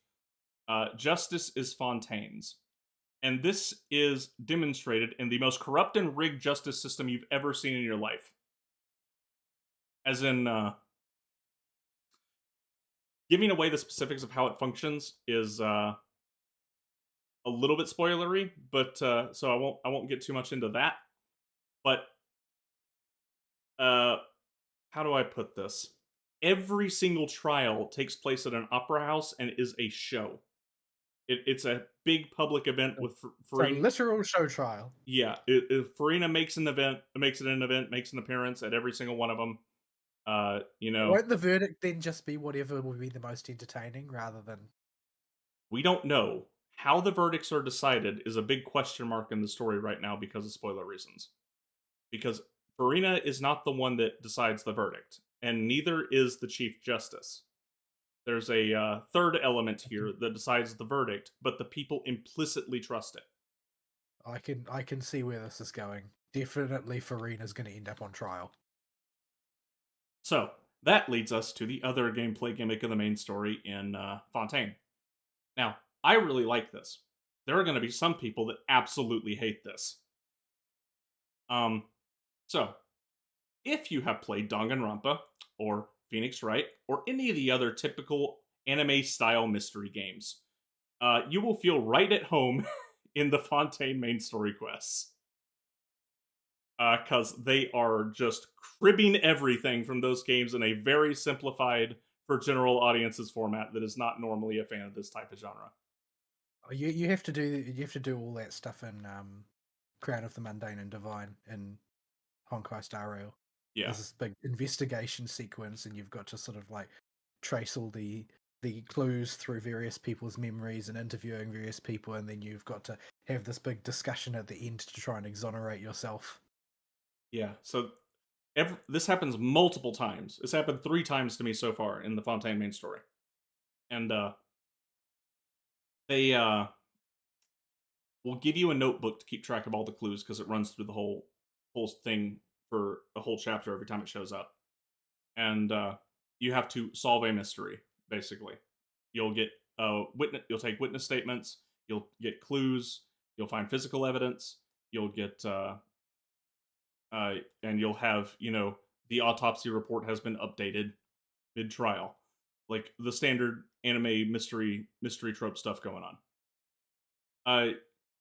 The only one I couldn't suss out immediately was the first one because it involved information that you needed to get halfway through the trial. But the way you present the evidence is the game will show you the accusing parties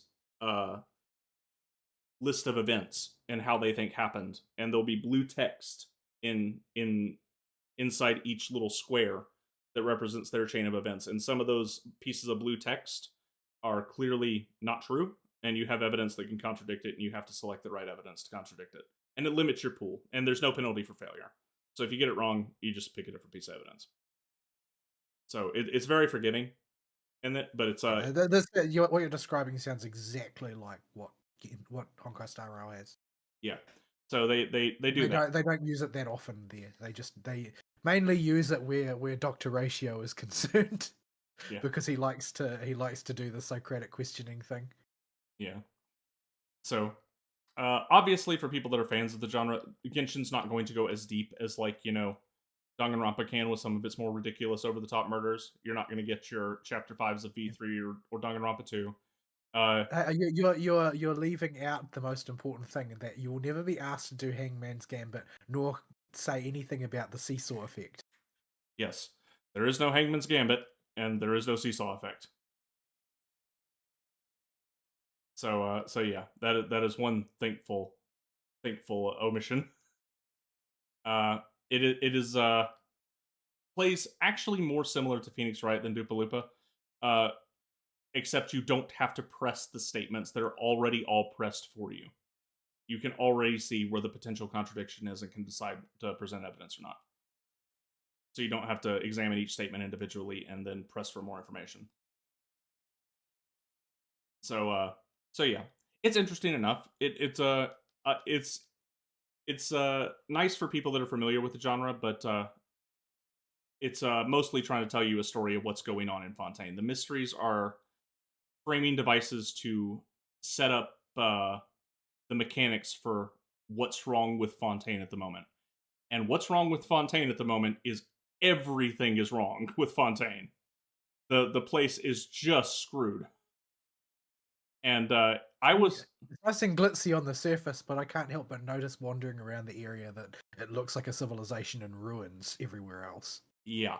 So the very first thing you'll hear when you walk into Fontaine is Fontaine is being the water level is rising, and the rest is all spoilers. And it gets way worse from there. And surprisingly, at the end of the first trial, they actually show you a character death on screen, and it's absolutely horrifying. So, Boy, a whiz. yeah, well, it's the character is not related to the main cast. It's to show the mechanics of a piece of the mystery that gets revealed. So, so What do yeah, these longfish eat? they are very hard to hit because their bodies are all their body is a hitbox, so you got to aim in front of their heads, and they eat the flies. I'm having trouble catching one right now because he's in a wonky spot in the pool. But yeah, so uh, Fontaine's story in general, while still not what I would call dark or dour or edgy or anything like that, definitely has a darker tone despite the bright, glitzy exterior that Fontaine presents than the rest of all of the story for Genshin so far. Like there have been little bits of pieces that can be sad. Some story quests can have sad endings, but nothing as just dark and everything is terrible forever as Fontaine. Like Sumeru had sad notes at the end of its story, but it's still a Genshin story. But Fontaine is where they seem to be being influenced by the Star Rail team. So I'm It, interested to it, see it's how far been they're going to go with it. it does seem to have a similar sort of tone because and there seems to be sort of a consistent uh, the consistent theme throughout Star Rail is that while the Aeon paths are definitely a thing, they're just sort of a fact of life in the Star Rail setting. Everywhere where they occur, they create this strong bias towards over focusing on a path, resulting in a distortion in the society in some way. Mm-hmm. And that's sort of like the uh, the major the major issue. Like in terms of like Gerillo 6, it's not that people are over focused on the Aeon of preservation, therefore they become stodgy so much as there is an overreaction and to the sort of the stoicism practiced by the devotees of the preservation in the leader, which results in things going awry once Stellaron becomes involved. And in the case of the Xianzhou Luofu, the entire story is driven by the conflict between two Aeon paths, and what has been caused by an overfocus on the path of abundance in the past, and what is caused by uh, an overfocus on the Aeon of the hunt, and what happens when those two clash. And they're all societies that have become excessively entrenched in one way of thinking, and then come up against something that causes that to not work. Yeah. So can't I don't want to draw any parallels or dismiss any potential parallels with Fontaine because anything I say one way or the other could get very spoilery at this point. What I've given you is the stuff you find out relatively early in the first chapter. Um, and going beyond that would rather quickly ruin the story of Fontaine. So I'll stop the story there.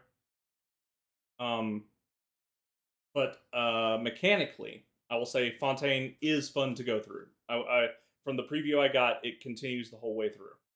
Uh, except for one puzzle at the bottom of a fortress underwater. That puzzle can, and the guy that designed it can go and hero. That bad, huh? That bad. It is the only puzzle that's that bad, and it only hides like one big chest. But man, whoever designed that puzzle needs to be shot. Every other piece of Fontaine, I've had a lot of fun going through and just exploring. It in general has been a good time. For reference, that puzzle, uh, you have to figure out its gimmick of how its gears rotate. You have to realize that you don't have all the pieces for it until you finish the quest around it, and have to go back later when another piece will magically spawn.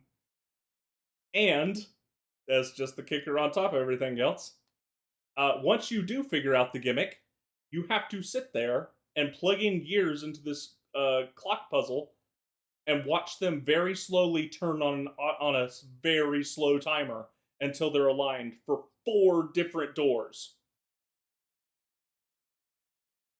If you do it perfectly, like the guy in the YouTube video did, sped up at 3 times speed, it takes 8 minutes. Yeesh. That guy that designed that puzzle needs to be shot. But it is the standout example of just the one puzzle in Fontaine where you're just like, what were you thinking? Like, this is very clearly a bad idea. I have a funny feeling these fish want a type of bait I don't have. Probably. A sort of stained glass coloured, sort of aqua with some red at the front, heart shaped. Are their bodies heart shaped? Yeah. They want earthworms, I think. No, earthworm's not available on the list. You can try if it's the other type I'm thinking of, the baby bait. They might like that No, one. I already tried that.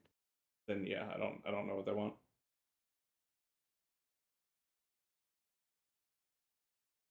You bastards. Are you not hungry? Do you not wish to eat? Heart They look shaped. like this. Oh, you gotta take a picture. Yeah, you don't have the bait. Oh, you're in Chiyu Vale. I'm like, how do you have access to anything that's not the I default? thought I was in Liyue. I thought I was in Liyue, but I'm Yeah. on the border. Yeah, that's yeah. Those need Fontaine bait.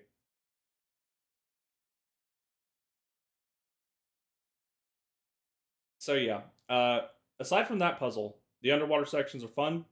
Uh, the preview I got held through all the way through. I've genuinely enjoyed it. The what you call it? The online sections are all really good. A bit hilly, but it doesn't. It's not super bad about it.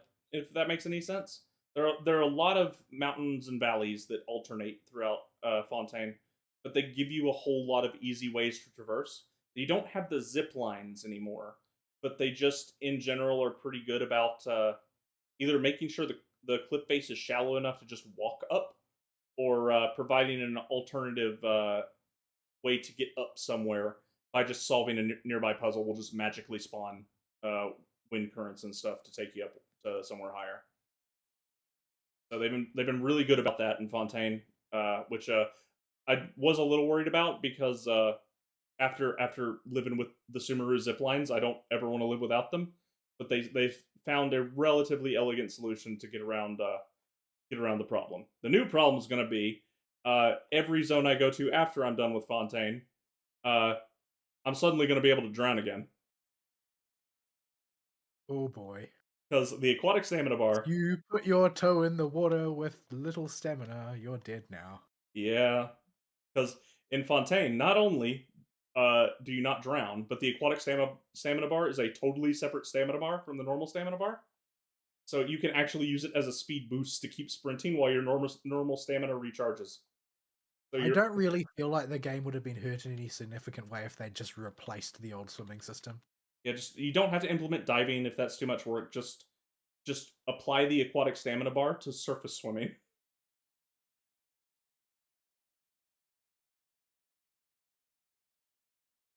So yeah, they've handled the underwater controls very good.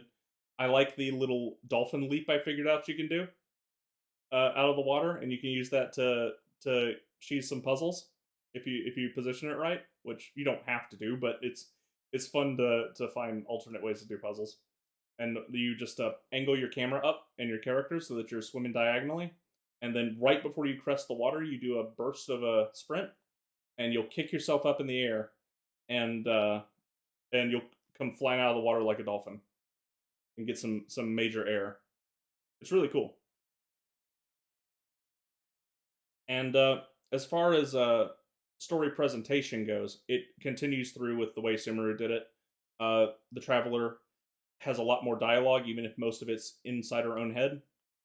Uh, and a bunch of it's actually voiced, surprisingly, where she's just thinking to herself. They carry that over from the Sumeru quests. And Paimon is integrated much better into the story. The game has just acknowledged that Paimon is a gluttonous gremlin that is only out for money Next. and snacks, and her snacking almost gets you arrested multiple times. Oh, Paimon. So so yeah, they've done that pretty good. All the characters get a fairly even spread with each chapter, highlighting a particular one of the featured characters. They'll make usually a token appearance for about half a chapter, or like, well, not quite a token appearance. They're usually integral to the plot of another chapter. But they'll be secondary to the protagonist or another character, and then they'll feature in their own chapter later because the cast in Fontaine is relatively small, with just Navia and the people around her. The officials in the administrative district, so Farina and Nouvellette and the guy whose name starts with a W that I always forget, Rotley or something. Uh, that crew, and then Lenny and Lynette and their deal. And their deal is more interesting than you might think because of a revelation in the very first trial. That because when they show up, you're like, okay, magician character, whatever. There is significantly more to them. That makes the relationships between the traveler and a few other characters uh, way more. That's a good way to put it. Not they add implications and make the traveler have to stop and think. And surprisingly, the traveler is not on board with some of the revelations right away.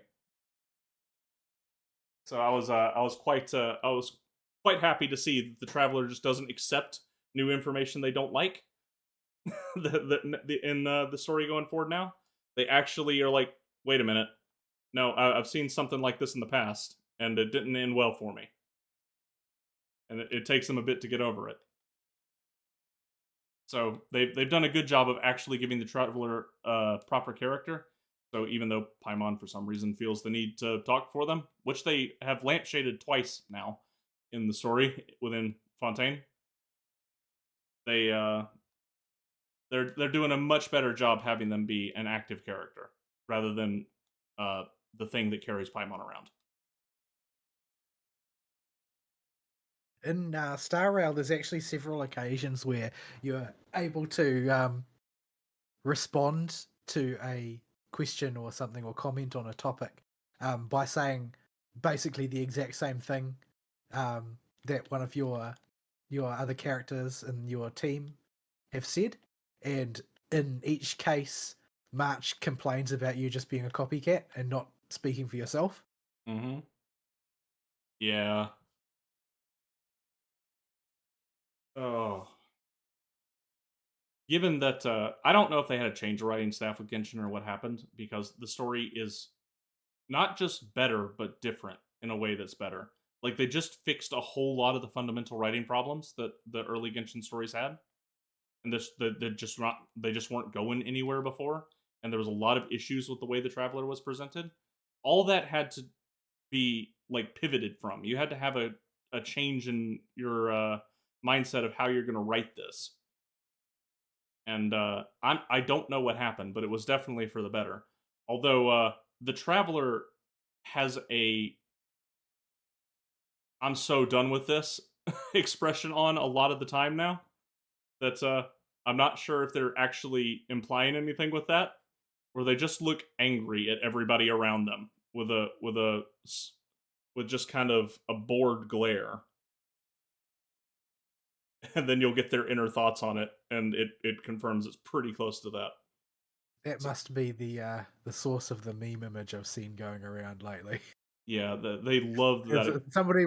Somebody was doing a series of pictures of uh Lumen but looking bored and annoyed with all of the happy couples floating around on Valentine's Day. Yeah, that's probably where it's from. They love to use that expression on the Traveler now, and I have no idea where they're going with it. But clearly, Lumine is getting more and more annoyed with villain hijinks as the story goes on. So, so yeah. Uh, Once I finish Fontaine, I will obviously not have any more main story to talk about, and we'll just be slowly chewing through the side content until I run out of interesting stories in the side content to do, and get enough checkboxes done to feel done. And and we'll probably put Genshin on the hanger for a while after that, and just kind And of they do the same thing in Star Rail. yeah, Star Rail. I got a bunch of other games to play. I got my birthday was this week actually, so I got Fate Samurai Remnant for my sister. It was on sale this week, so I have that to go through too at some point. I've got uh, I need to go back and finish Yakuza 6. I started it and I'm still in the first chapter. There's a Grand ton. Blue. Yeah, Grand Blue's still there. I'm at like halfway through. I've got to go finish. And I don't normally leave games partially done, so me having multiple games partially done is a little odd. But not having an MMO to fall back on has really kind of just thrown my rhythm off, and having to use Genshin as a replacement.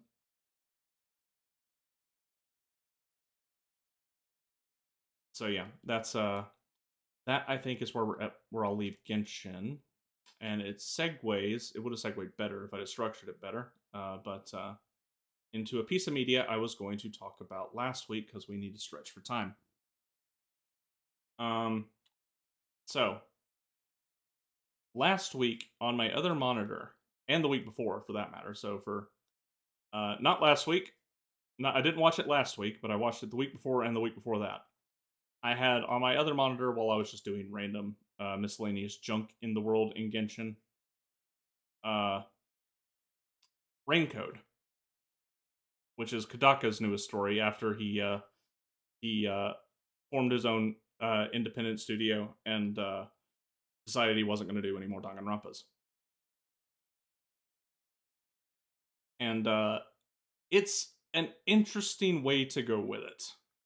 So going over the specifics of how it's different isn't going to be really useful without Fern here. I wanted to wait till this week to do it, to talk about it a little bit, because Fern has actually played Dupalupa, and you have not.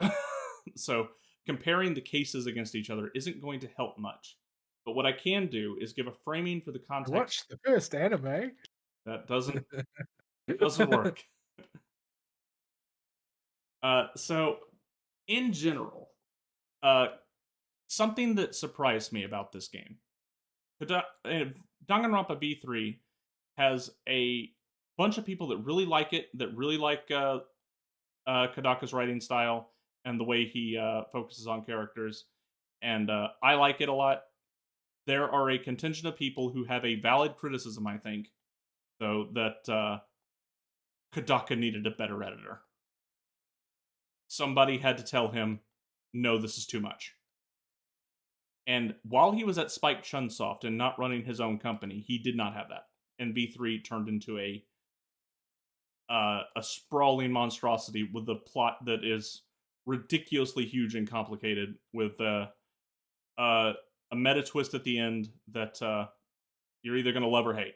It's one of the better executed ones, I think, but because it doesn't go full meta, it leaves the situation entirely within a fictional universe, but acknowledges stuff on a meta level. and it turned into a big mess for a lot of people.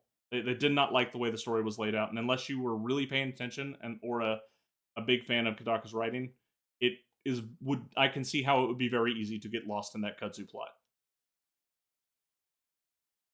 This is when he was still working at Spike Chunsoft. Now that he's the owner of his own dang company, though, he appears to have gotten a better editor for himself. Because the story of Raincode is way, way more contained. It doesn't sprawl out into a colossal amount of nonsense. There's no bigger outside the game commentary going on. It's just trying to tell a story within its bounds, and it's still a mystery game, structured very similarly to Danganronpa, with uh, so with I think it's 5 chapters. So no, 6 chapters because there's a chapter 0. So 6 chapters, just like Danganronpa is, and each one has a case that the protagonist has to investigate and solve. And the difference this time, instead of it being trapped in a killing game with a bunch of high school kids that are arguing with each other, he's a in training professional detective. Except detectives in this universe have superpowers. And he eventually goes to this incredibly corrupt city with a like super lawyers and Ace Attorney. Yes, yes. Uh, so they he goes to this corrupt city. He's lost all his memories on the train ride over, and there's a murder on the train, and he has to solve the murder on the train. And he arrives at the corrupt city. He's almost arrested for the murder on the train until the real culprit gets sussed out, and then he finds out just how corrupt this city is, and it's comically corrupt. Like, the villain is one of the most absolutely comically evil villains of all time for this game. Handlebar mustache. If he would not feel out of place if he had one. So and he joins the detective agency there. They're not looked brightly on because the corrupt police force wants to just railroad everybody into a sentence and just kill them all, basically. Anybody they even get a whiff might be guilty. So they don't like the detectives very much. And as this trainee detective, you go around with a new detective assistant every from the agency every chapter, and solve the murder mystery of that particular story arc. Learn about that character, learn a little bit more about how the city operates, and the big myth arc that's going on in the city, and chew your way through the police force's minions. As the villain at the end of every chapter has a "You've outlived your usefulness" speech to whichever minion failed him at the end of the chapter, and proceeds to mulch them. So it's a very simple, kind of almost Saturday morning cartoon with a very dark tone to it throughout the whole game. But it is very, very tightly edited so that there is no fluff within the chapters as presented. There are side quests and stuff that I did not watch that are available that flesh out the mystery a bit more, but it's easy to infer what happened via context clues because I only listened to bits with audio because I was playing Genshin at the same time and looking over if I didn't have something I needed to pay attention to. But yeah, it was just very surprising how contained the plot was, and the overall big bad at the end. It all actually made sense this time. Like Kodaka he's the opposite of Nasu. He is the polar opposite of Nasu in writing. Whereas Nasu is very good at world building and setting up rules and structures for a universe to operate in and exploring one or two characters within a framework set up in those rules. Nasu is very good at writing characters and a diverse cast of characters and their interactions with each other. And he will often just hand wave rules of the world away when he cannot think of a good enough reason for something to happen. In this story, though, he had an editor with him that managed to keep him on track enough and keep the cast size still big but limited enough that he managed to keep everything coherent and fit within the universe from start to finish.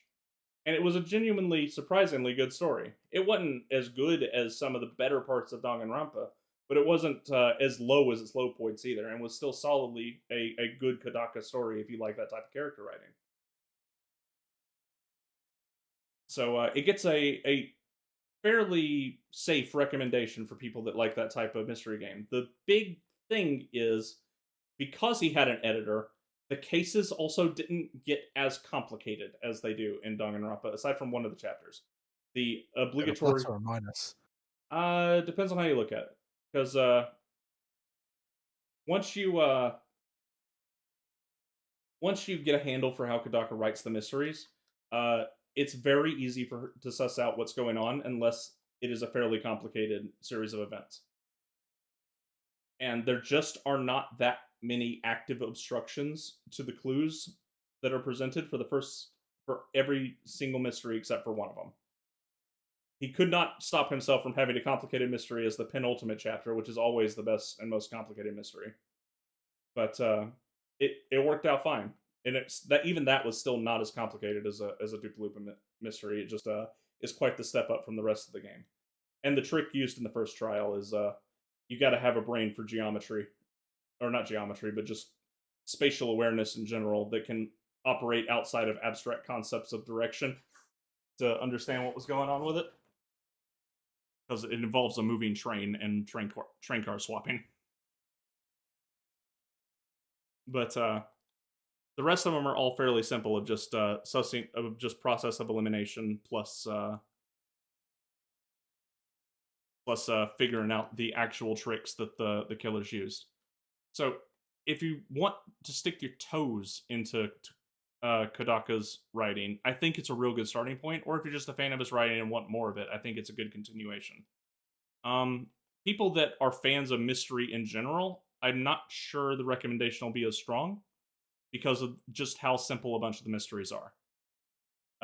Because if Kodaka's character writing isn't going to sell it to you, then you're not going to get nearly as much out of each case because the mysteries just don't have as many moving pieces.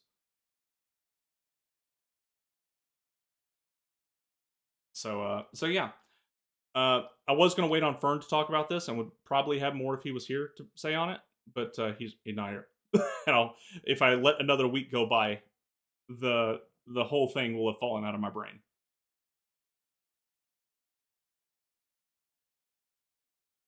So yeah, that gets a solid recommendation from me. And yeah, I think other than who all has gone over to 2Q Games, like all the old VN heavy hitters have all gone over to Kodaka's company. Like Uchikoshi's over there, and a bunch of the other people that worked on the Infinity series, and there's a few others. It feels like everybody's over there. Unfortunately, Uchikoshi has gone totally woke, the writer of the Zero Escape series. Like he's all in on that crap now. But thankfully, Kodaka seems to have resisted his influence despite working with the guy now. So there was no woke garbage in the game aside from one line in the dub that I could tell from a million miles away was clearly a Californian having a California moment. Well, probably he's been exposed to the reaction of fans of that political persuasion to Danganronpa and what they did with the character writing that he did, which is to say, ignore it. Yeah, he made a character in Danganronpa that is a straw misandrist in V3 that was explicitly supposed to be hated. And he was flabbergasted that the Western audience actually had a contingent of people that liked her and said her misandry made her some, strength female character. Strong. Because the whole joke of that character is she's some kind of neo Aikido master that trained with her master who was a boy, and her master warned her about other boys because they're stronger than her because she's a girl, because boys and girls are different, and she needs to be careful when she's out. And then she got separated from her master, and now she just has turned into a straw misandrist that hates all boys. And eventually, Suichi just goes, "Wait, wasn't your master a boy?" And she just has a total brain meltdown. Like it's clear that she's written as a joke and meant to be taken as a joke. But and he was flabbergasted the Western contingent didn't get that she was there for essentially an overly long gag.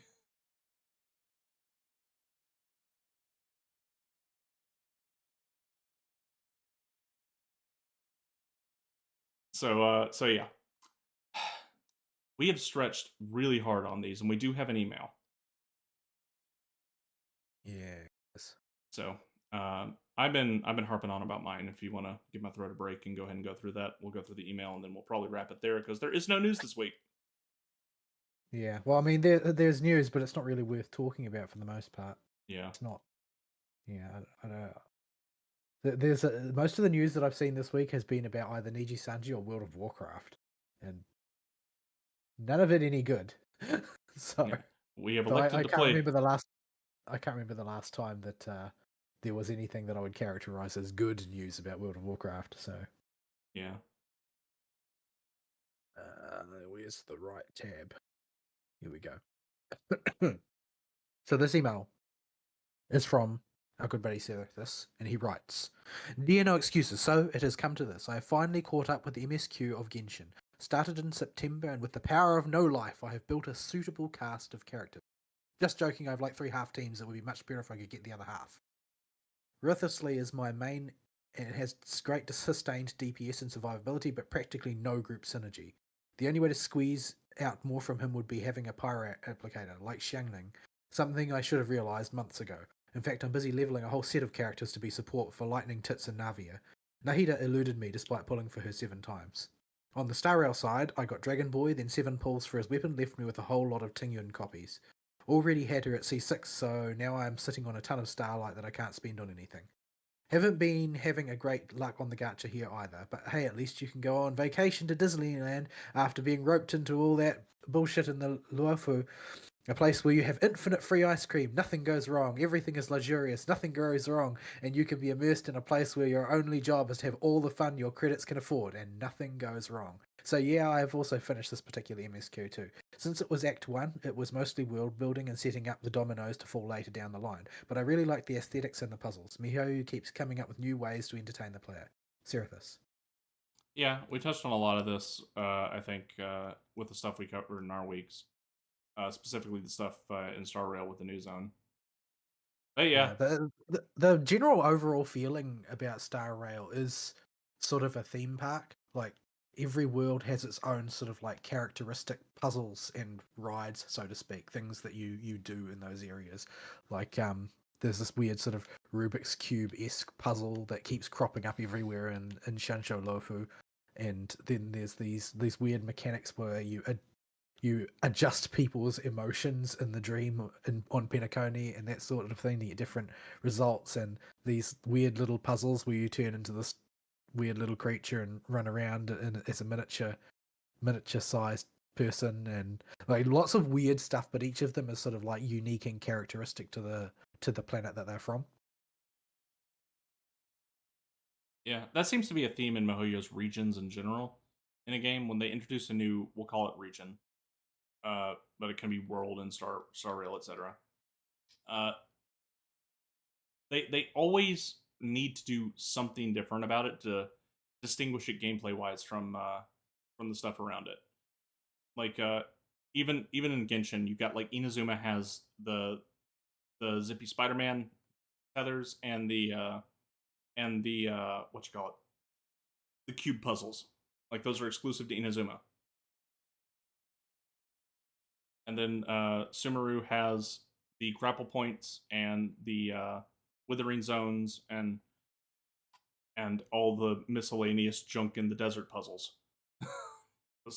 Goodness gracious, they do a lot of random junk with the desert puzzles. And then Fontaine has its underwater stuff. So yeah, it seems to be a thing with MiHoYo now. Now that they've got their feet under them, that just anytime they release a new piece of content that's big and chunky, it needs to have a gameplay signature unique to itself.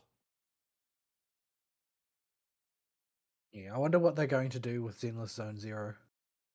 Yeah, that's Because just having action mechanics is not by itself going to be enough to sustain a game. yeah, especially when you're doing a mobile action port. Like you can't go as deep as a console can. You can't do a Devil May Cry with that. So how are you going to make that interesting?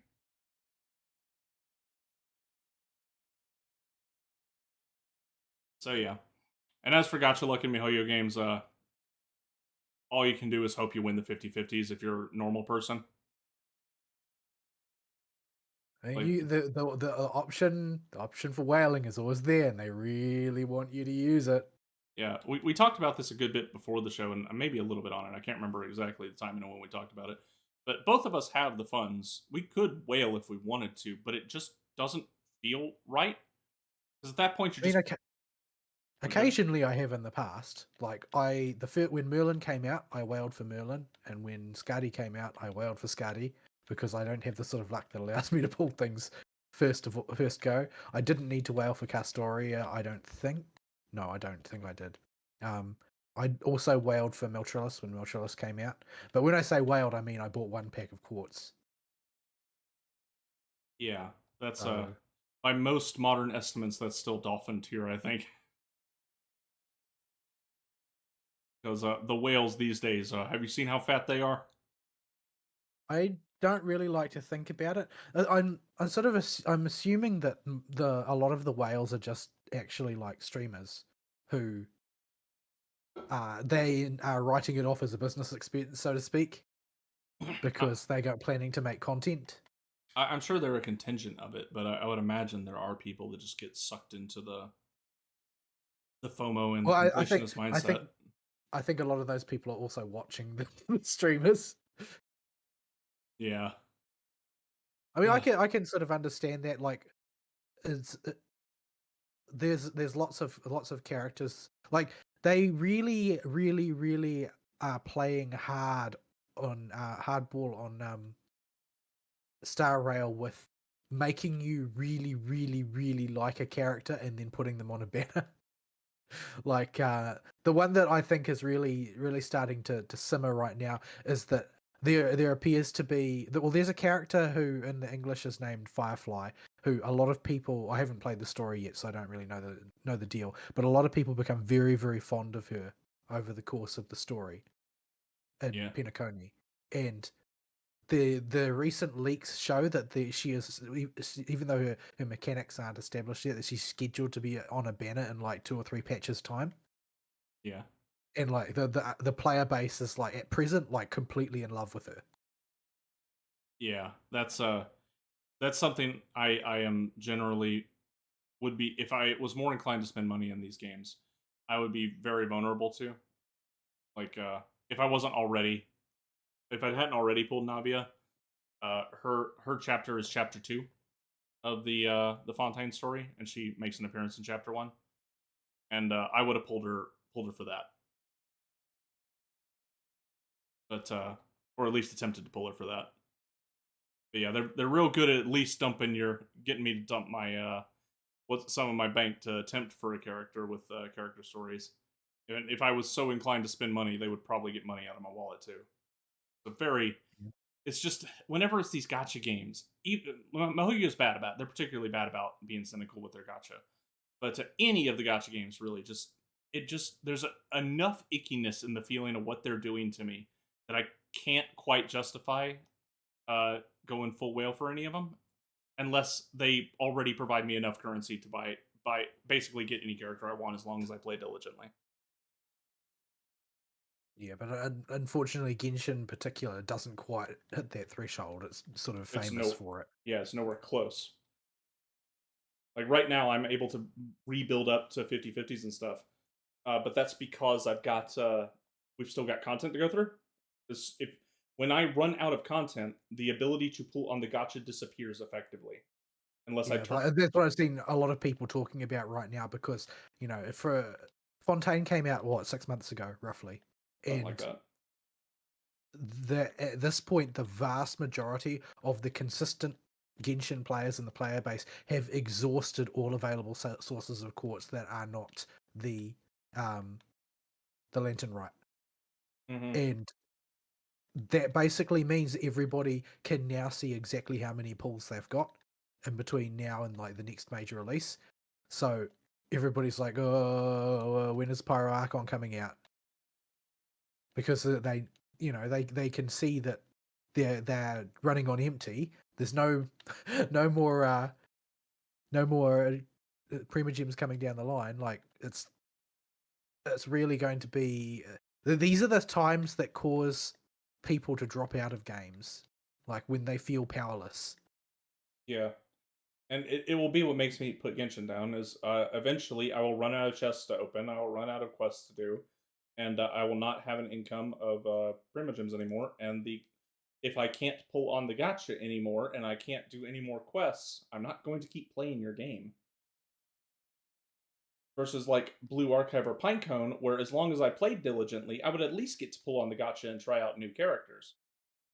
Yeah, like I'm being conservative with my expenditure of pyroxenes, but I don't really need to. Like I still after pre-fest, I still have three sparks in the tank.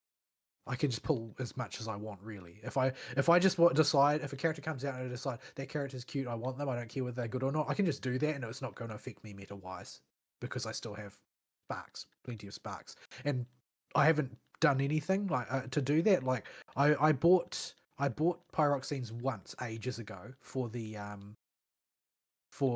pre-fest because I was I had no meta characters and my power level was too low to advance through the content in a lot of ways. So I basically bought a pack of pyroxenes and pulled for Summer Hoshino. And I got Summer Hoshino, and that basically kick-started my whole account to the point where I don't need to do that anymore. And Mm-hmm. yeah, so basically that's it's sort of stabilized and it's in a stable pattern now where I can't exactly pull for every character, but I also don't really want to pull for every character, so that's not really an issue. But Yeah. I pulled for swimsuit Shiroko and I got her, and I pulled for Ui and I got her, and I pulled for Hanako and I got her, and I Not still got 3 sparks. Yeah, not to mention, games like Pinecone and Blue Archive are just way more generous because they follow the side games model with their free pulls. Like they just will occasionally on the anniversaries, 100 pulls. Just 100 pulls, cool, casual 100 pulls. But I suppose the thing that sort of boggles my mind is that nobody seems to be really willing to try that generous model on a large scale, because I mean, no matter which way you slice it, side games and Blue Archive are relatively niche audience games, especially Blue Archive because it's aggressively gatekept by the player base. Um, which I actually saw some. I don't know what happened, but I saw some threads going around on Twitter this morning of people were saying things like, "I don't play Blue Archive, but I would like to congratulate their fan base on their successful gatekeeping this week." So I don't know what happened. I guess somebody must have tried to tune it up or something. I don't know, but yeah, it's a relatively niche game, and it's going to stay a relatively niche game because it actively projects the aesthetic that everybody who plays it is a pedophile on purpose. So there's no way to model the Cygames model writ large because for most games it's they have niche audiences. The largest one that they really have is probably Grand Blue Fantasy, and Grand Blue Fantasy sort of made its reputation as Grind Blue very early on, and has been sort of like adjusted since then. Yeah. But Not to mention, it is such an ancient phone game that it still loads in a pseudo web UI. yeah, I noticed that when I was looking into it to play the first time many years ago, that it was just recommended to be played as a browser game for people who weren't in Japan at the time. Mm-hmm. But yeah, it's not the short version is that there's not really a universal case for testing out the generous gacha model on large audience games like Genshin Impact, where the audience is freaking enormous. The speculation that's typically circulating is that Genshin's player base basically stems from COVID, where everybody had a huge amount of time and nothing to spend their money on. Yeah, and they got hooked on it, and Yeah, And so pulling the gacha became a normal thing for large amounts of the formerly casual player base who had no, defenses against it because the only thing they played before that was Peggle and Bejeweled. Yeah, and then we're a bit more inoculated to it because we played gotchas in the past. You know, we played other video games in the past as well. We know what value for your dollar looks like in a video game. We've got burned by the bad gotchas in other games before. We've seen what a good gotcha looks like now with Pinecone and Blue Archive in terms of rates anyway. But I mean, if you look at Sensor Tower, Blue Archive for its size does extraordinarily well. Yeah, Like its player base are fanatical and have a lot of faith in the developers. yeah. And I would imagine, I don't it's impossible to tell this, but I would imagine most of those are people that just buy the monthly sub that's super generous relative to these games as well. It gives you all kinds of goodies and perks just to make the play experience over time a whole lot more comfy and lets you, maybe you don't want to log on today. Maybe I'm busy today at work, or maybe I want to focus on a single player game. That extra comfiness that the sub gives you with the extra tickets for bounties and scrimmages and the extra gems, it lets you get away with that. Yeah, it seems to be a very effective model, and for the people, a lot of people who want to do refreshes, they don't do refreshes. They just buy the energy packs because they're regarded by the hardcore player base as quite a good deal. But yeah, like the if you look at the Sensor Tower revenues for the last month of 2023, you're looking at Genshin Impact pulling in 31 million with a November of 53 million. It's a lot of dosh, Yeah, but it's also got a gargantuan player base, most of which are in China.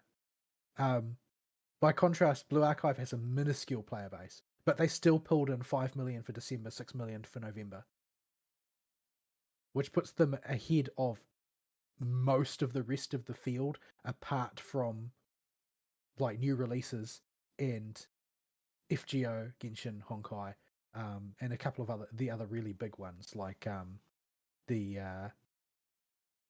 Uma Musume game, which for some reason always does gangbusters, although I don't really understand why. yeah. I never see anything about it, but it's always up there. Maybe it just moves outside of our circles. I've watched the anime. I've watched a couple seasons of the anime, but I don't really understand the draw because the anime is sort of like it's a slice of life crossed with sports anime, except everybody is a horse girl. Yeah, I mean, if you look at um if you look at like combined uh if you look at like the combined takings, generally speaking, they all seem it seems to be doing pretty well for being such a tiny competitor. But yeah, so there's the 5 million is just Blue Archive Japan, by the way. The rest of Blue Archive adds another 2 million on top of that, whereas the tally for Genshin is the world combined. So yeah, but if you look at most of the other competitors, then sort of not really anywhere near. Like Azure Lane is a big competitor and is even more generous than Genshin. Generous to the point where it's almost suicidal because you basically never need to buy cubes. If you play consistently, you're almost guaranteed to get literally every character. But I ended up spending I spent a lot of money relative to most gachas that I play, where I spend none on Azure Lane. But in every case, what I was buying was more space to store more ship girls because I was just getting all of them on the gacha. I see. But but yeah, the rates are extremely generous. Like the rate for a 5-star is like 6% or something like that. It's like really high. Um, But yeah, if you look at other things like Arknights Global is down at 1.3, despite having a massive media engine behind it and new games coming out. Arknights Japan is at 1.9. So, like, put together, they aren't even as big as Blue Archive Japan alone. Honkai Third is only at 1.1 for global. I can't find the Japan one. Is there a Japan one? I can't see it here. I can't find Honkai Third. I can only find the global. Maybe they only have a global. But because the China one specifically probably not going to release its numbers. But yeah, Girls Frontline is completely tanked. which is not really surprising considering the debacles that they've been on it. It's one of those ones which, oddly enough, the global version is doing better than Japan alone.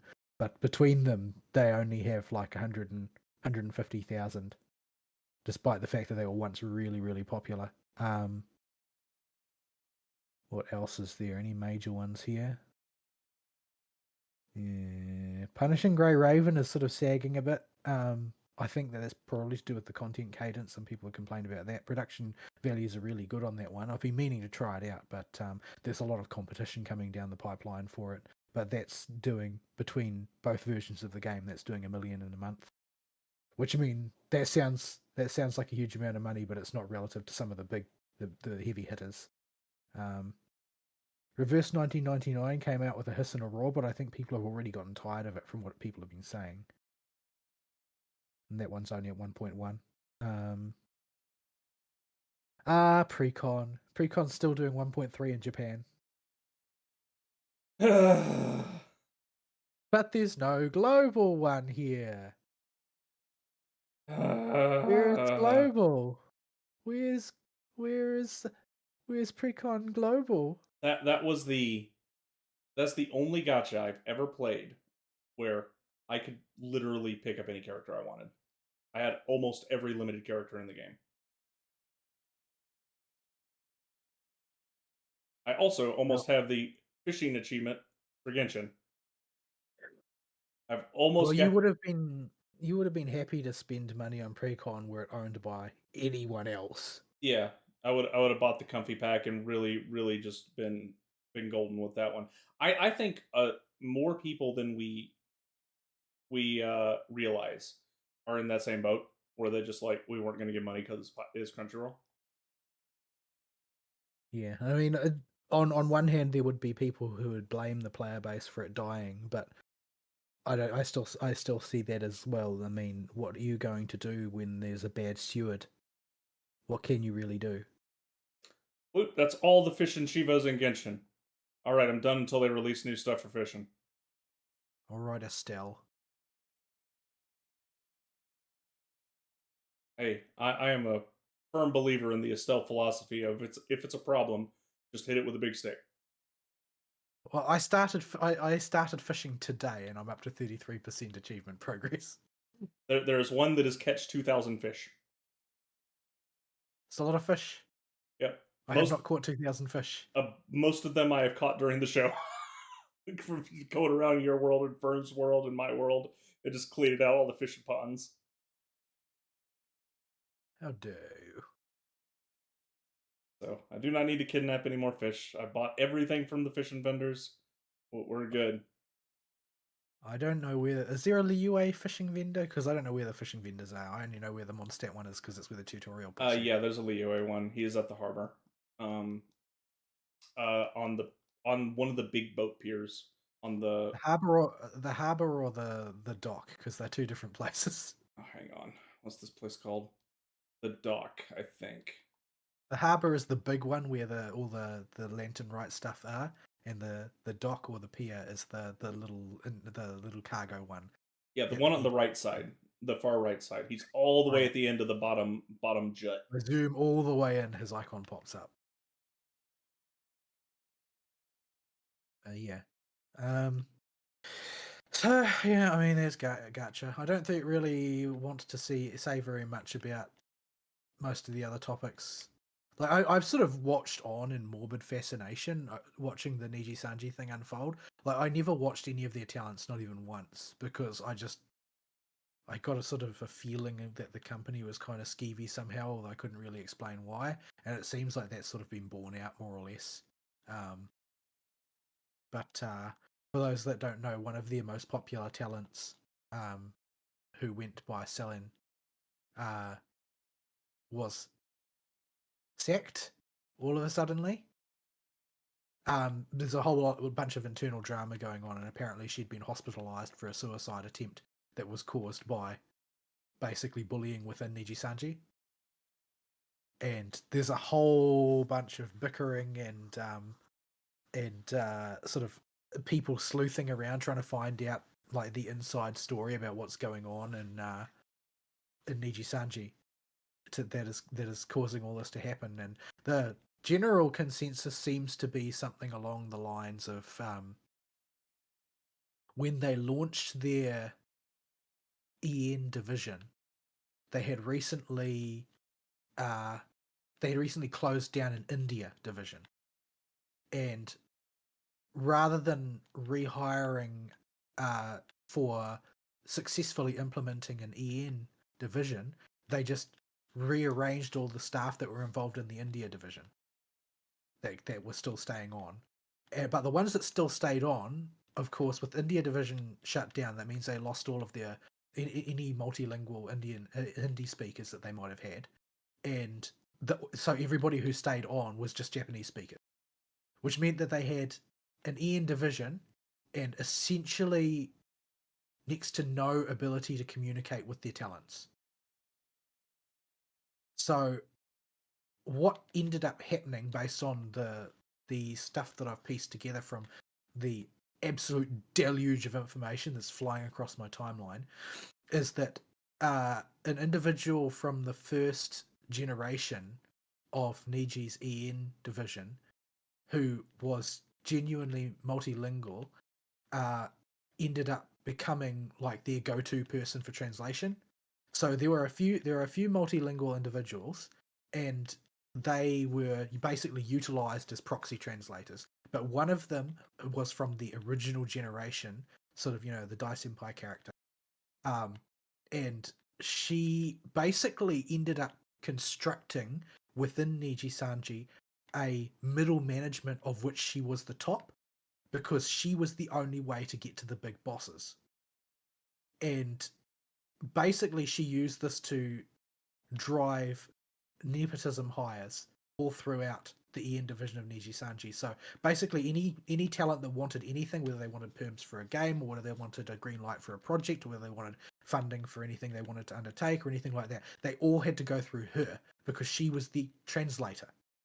And the bosses at Niji Sanji didn't know or care to speak English, and basically this meant that you've got one VTuber talent who's basically acting like a mob boss and decides who can do what and who can't do what. And a lot of the ones that have resigned up until this point, they had commented that, well, basically it wasn't working out because I could never get the go ahead for any project that I wanted to do. They would all get strangled, and or like I would run the plan up the flagpole and would just never receive a response because the higher ups never heard about it, and that kind of thing. Mm-hmm. And Selene had developed a name for herself as being sort of stubborn and brash, but incredibly ambitious, with an absolute fountain of projects that she wanted to undertake, and was constantly floating them, but constantly getting stonewalled.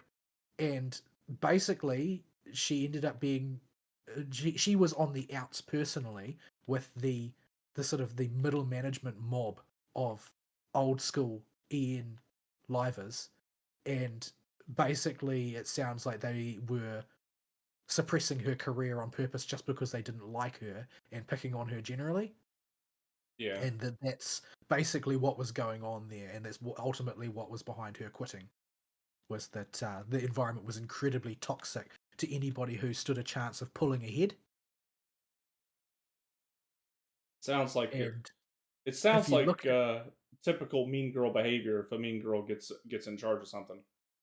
yeah, well, I mean, the reason why Hololive works more or less is that they've got very carefully written contracts, and all of the talents are carefully corralled by managers who speak the language.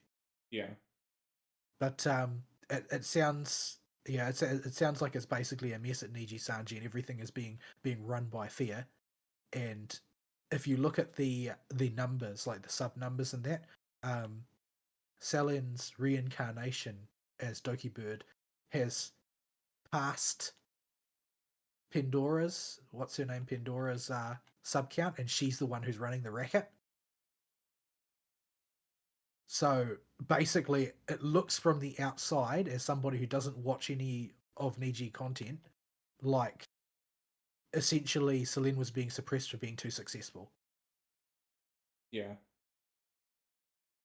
It's there are What has made this into a big debacle has been Niji Sanji's constant attempts at damage control and doing it in the most idiotic and poorly conceived of way possible, to the point where they're just successively making more and more enemies and attracting more and more to Doki Bird's audience with their antics.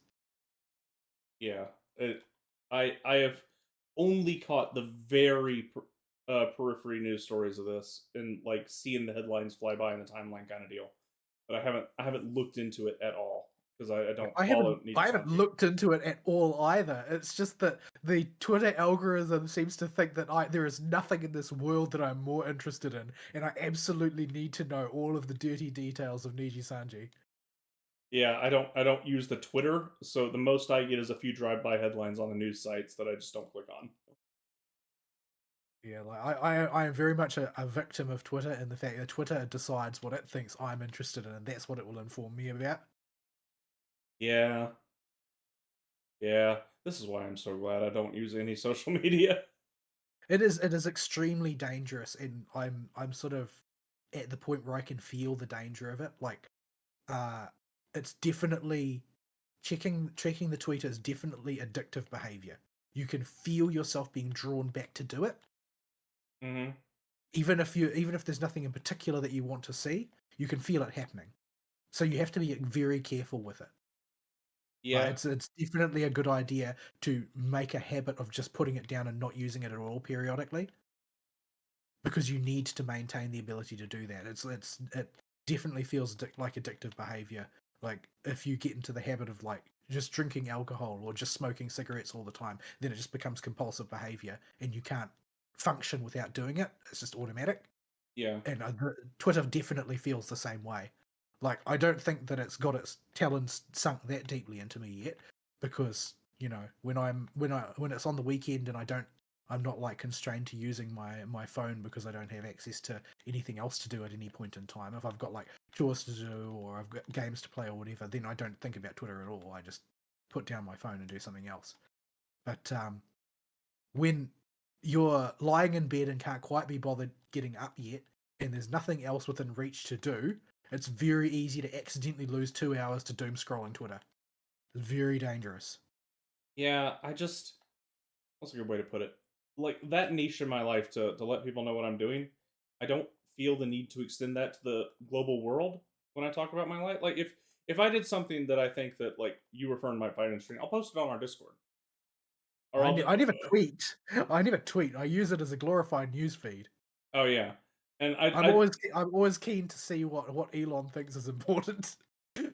yeah I will get the highlights on one of the many internet hives of scum and villainy that I will poke my head in occasionally. But those are I expect the Niji Sanji thread on the farms is probably a mile long. oh yeah, I've noticed it popping. Like I haven't clicked on it, but I have noticed it popping. And sometimes I'll get a tweet link thrown at me that'll make me go to Twitter to watch a video or something, or to see the full tweet. But I immediately close it as soon as I read that one tweet or watch that one video that I'm linked. But and I never send a Twitter link unless it contains media that I can't link because it's not uploaded anywhere else. And then even then, it's only the one tweet. I'm never talking about a Twitter account. It's always been not just a little alien, very alien to me. The need to use Twitter for stuff because I just like the curated nature of something like the internet hides of scum and villainy more. Like I I mean, could I do curate. I like, because you've got two channels on modern Twitter. You've got your follows, and you've got what Elon thinks you're interested in, and both of them have value. Unfortunately, there are some things will just show up all the time in your algorithm feed, but oftentimes because they're clickbaity. Like, they're clickbaity in this, the algorithm can tell that you hovered on it slightly longer because hmm it's clickbaity, and so you're instinctively going to, before you think about it, right? You're gonna just hesitate for a moment longer, and it will decide you're interested in that as a result. yeah, because So, Elon's weird algorithm uses like pseudo interactions and just as long as the thing appeared on the page for tracking interaction with stuff, from what I've heard. like, it counts how many seconds that you spend staring at any given thing as you scroll by. So even if you think you're just scrolling, if you slow down and something spends long enough on the screen, it will register that as interest and will upregulate the number of those that appear on your feed. So eventually your feed gets glutted up with clickbait garbage and becomes basically unusable. And I'm getting very close to that point, which is about to make me fortunately fall off the train on using it. Yeah, the what you call it? I'm just imagining like you are scrolling through Twitter and you stop on a post that's like, I don't know, Kyoka fan art from Pinecone or something, and suddenly uh Elon decides you really want to see more of that. Like, that just seems like an awful idea. Like, Yeah, I don't think I need to see that. Um, Elon takes a real hard line against anything depicting children, though, so you're usually safe from that.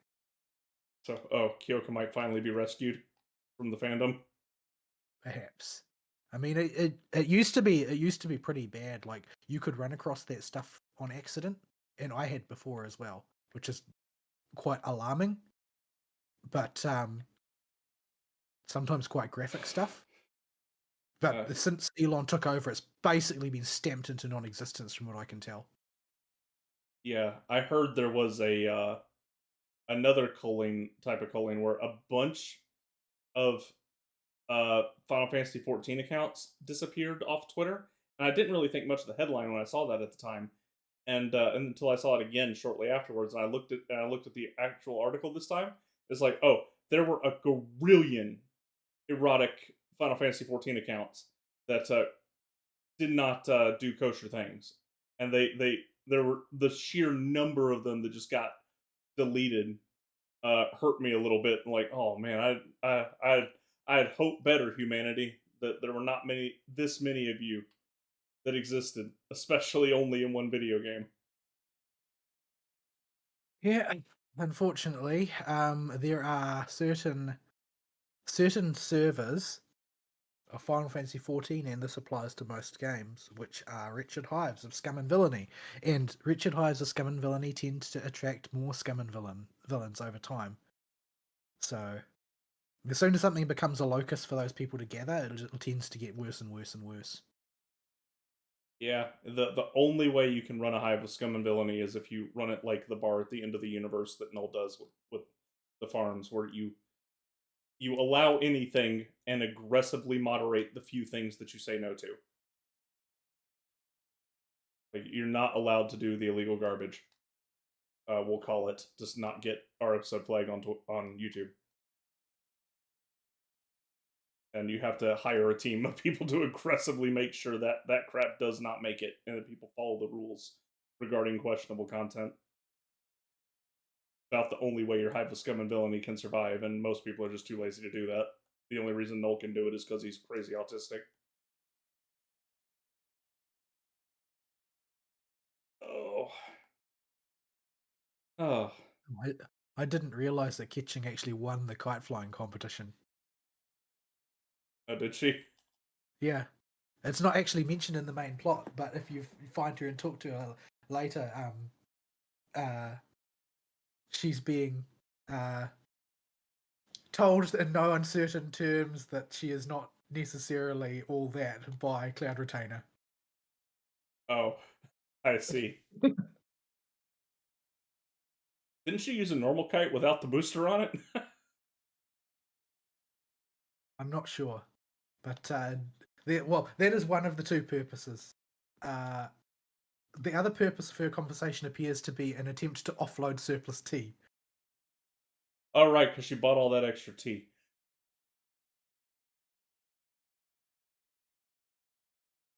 Yeah, I've seen a lot of memes of Nouvelette buying tea as well. I'm not quite sure why. from what I caught out of the periphery, when he makes a very brief appearance at the end of the story, uh, he tea is involved, a colossal amount of it.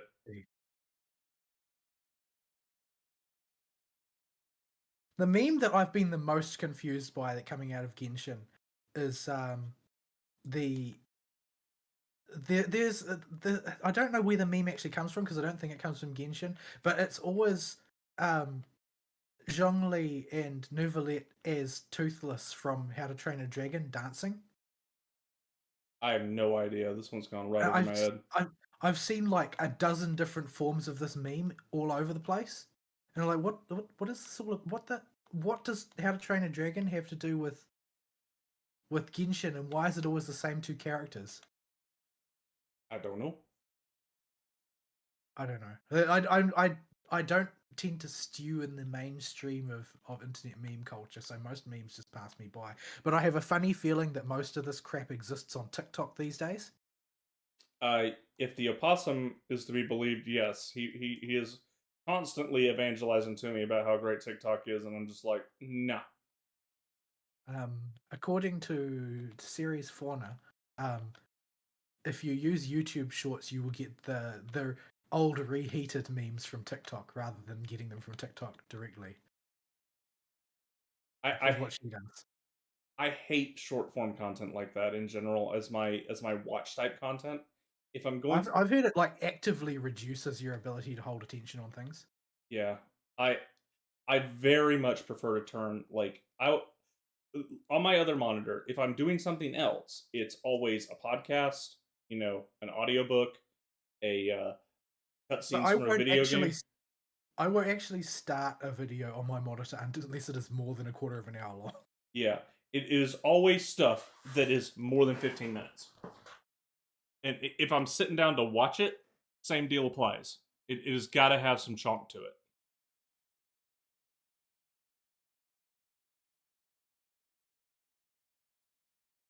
So yeah,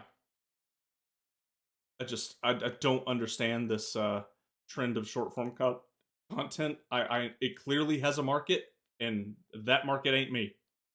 Zoomers.jpg. Oh no,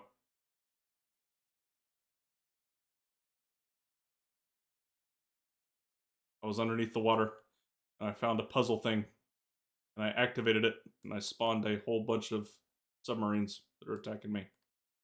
When will all my fish come back? 3 days. 3 days. Why do you think I was stealing all y'all's fish? That's why I did this on the weekends. When y'all were around, it was stealing y'all's fish.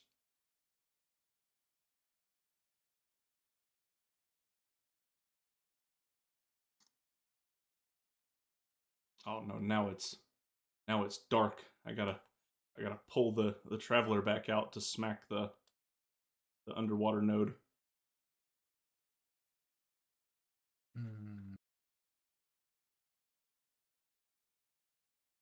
Now the submarines have been replaced with mechanical manta rays.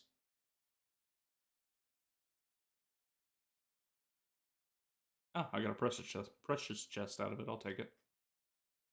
So yeah, Any other news? Was there anything else worth talking about? Mostly I saw World of Warcraft being discussed. I haven't seen very much other stuff. I don't know why World of Warcraft. I think they released some information on what their next expansion gimmick's going to be, and most people are mad about it as usual. yeah. Oh wow, but yeah, we'll have to see with that one. I have no faith in them to be able to figure out what they're doing. Yeah, I don't think that they've got. I don't think they have the plan, and I don't think they've got the talent. To be quite frank. Yeah, like WoW was made by a team of people uh that loved their craft, were the best at their craft, and But to some extent, they also didn't know what they were trying to make. yeah, They and didn't have a vision in their heads of what it would look like in the end. They were just trying to make something they thought people would enjoy. They didn't have any particular metrics in mind or anything. yeah, there was no how can we sell more junk at the cash shop. It was we need to make this thing as fun as possible to attract people to our product to begin with.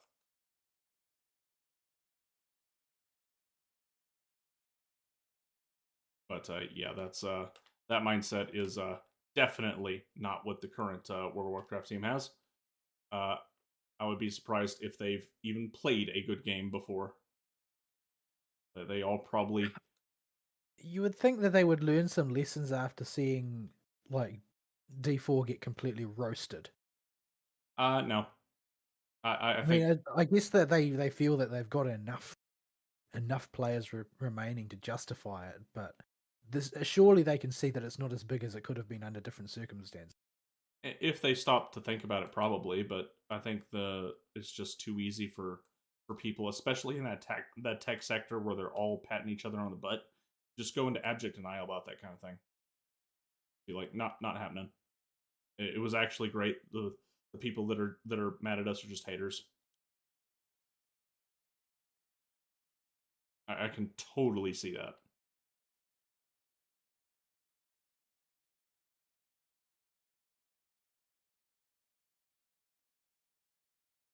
A echoing conch, show me the hidden stuff. Ah, there's a hidden stuff.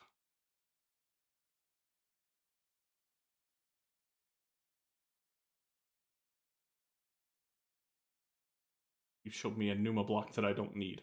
Thanks, echoing conch. So yeah, uh, I don't know if we got anything else. I think we pretty much covered everything that we had and went over all the media for our weeks, which was just Genshin and a piece of old media that I was checking out. It's a slow news time at the start of the year unless there's a big headline or release that really knocks it out of the park. That we're all playing. It's really hard to find stuff around this time of year. I mean, there've been years where like Devil May Cry came out around this time of year. The year it came out, there was something to talk about there. Monster Hunters hit around this time before. But Did you see that there was a? I can't remember the details. I meant to look into this, but I didn't actually remember to follow up. But there was some announcement from Sony that they're not really planning to release anything this year. that sound there's a bell that's ringing, but it's not a very loud one. Like that could be a headline that I saw, but I'm not sure. It But I does. mean, given that basically every major title that has been a new IP recently has failed miserably, I'm not really that surprised. And they are coarsely attributing the failure to, oh well, people don't actually want new IPs, as opposed to the fact that they were just bad. Yeah, your new IPs had a particular ideological bent that people are sick to death of seeing. Yeah, I mean that was certainly the case with the ones that I've seen discussed as being examples of this. Like what was it called? I had a really bizarre name. Um, I can't remember what it's called, but there have been a few recently that they've done just roundly poorly. There's not really any way of making excuses for it. They came out, they were not good. People didn't play them. People didn't buy them. They had enormous budgets and they made no money. Like this is just going to happen again and again and again, so long as they keep trying to make content in the same way. Yeah, no amount of money or individuals with big names can save you if you're not trying to make something fun, enjoyable that really flexes your creative talents. Like Yeah, they all seem to have a sort of like a product driven vision in some way. yeah, Like yeah. this isn't one. It's not one of them. Not one of the ones under consideration right now. But I mean, if you think about that one last year, I think it was last year that Squeenix. I think it was Squeenix released. Oh, the Black Just Lives Matter one is what I think of it as. I don't know what you're referring to because that could be referring to any one of about a dozen titles. For But something Forspoken, maybe. oh yeah, it had a really stupid name that's a pretty dubious relationship to English. Yeah, Forspoken's probably it. Like that's sort of like emblematic of them. Like, nobody asked for this. It doesn't have anything that anybody wants to participate in. It doesn't really look good. It doesn't sound good. The acting is mediocre. The writing is even worse. Like everything about it is just kind of bad, and it cost a mint to make, and nobody bought it. But they aren't genuinely willing to properly consider the reason for its failure. Yeah, and it's because it is, especially with Sony now headquarters in California, with California having so much influence over them. They're not going to ever realize what happened or what's wrong. They're just going to close their ears and go la and go la la la la. No, no, no. It's just the players. Players are bigots or whatever. They're not going to stop and realize, oh, maybe if we had the objective of making a good video game and just made all our decisions based on that instead of you know what skin color is our protagonist and weren't a bunch of horrible racists, maybe then people would like us in our game better. No, that thought will never ever cross their mind.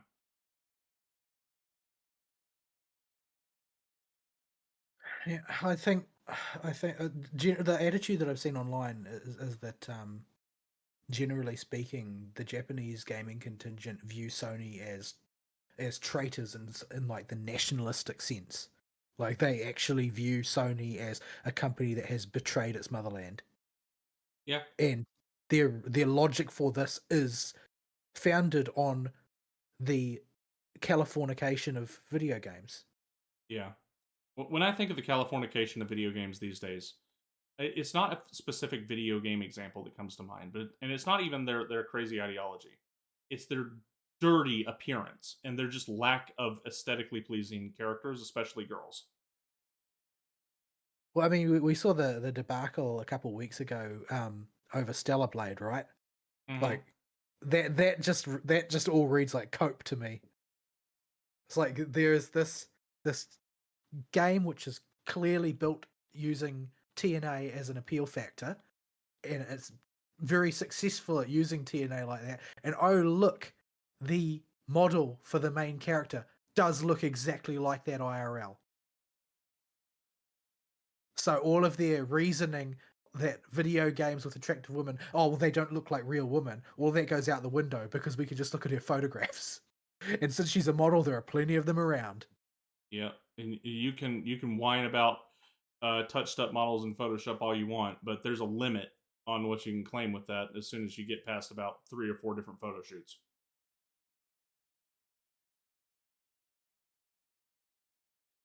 It's the fact of the matter is there are a select number of people that actually fit the current modern ideal of what's hot for both boys and girls, and we just have forgot what those girls look like Well, as a the problem society. is that whatchamacallit, Instagram has supplied a whole bunch of alternative forms of beauty that are quite repugnant. Yeah, Like if you've seen the popular plastic surgeries going around for things like buccal fat removal and that sort of thing. no, and I don't know if I want to. That's the one that removes the fat from women's cheeks so they look like skeletons That sounds awful. with like really sharp cheekbones. Like That it's like it's in fashion in America at the moment for women as cosmetic surgery, and it makes them look hideous. I am just like picturing lich face Nancy Pelosi here. Well, it makes women look like Nancy Pelosi, except a little bit less saggy. Like it's quite appalling, and most women post plastic surgery, unless there's some like repairs from disfigurement being done, tend to look better before they had any surgery. Yeah, I've never seen a case of plastic surgery where I was like, yeah, that's that worked out well for you. I have seen cases in, like as I said, where there's damage has been done to them in an accident and it's being repaired, and you can actually sort of be impressed when you see it being done artfully. Yeah, well, your Oh, before I can picture see what. is oh, what's Yeah, up? the before picture looks like Nemesis from Resident Evil 3 or something. Yeah, the fact that you got relatively close back to what you used to look like before, or in the same ballpark, that's a marked improvement. But Where's that fat bird gone? I I cannot find it. I think he's way on Ah, back. oh, he's miles away. You useless creature. I threw a teleporter as close as I could. I immediately try and catch these crystal flies every time I come here. I just have one of every element, so I just threw him there. How do I actually get? He's behind the thing, the giant construction. Follow the They're eels wigglers. Why are there wigglers? to point me towards the guy's spawn location because that's the furthest out I can put a point.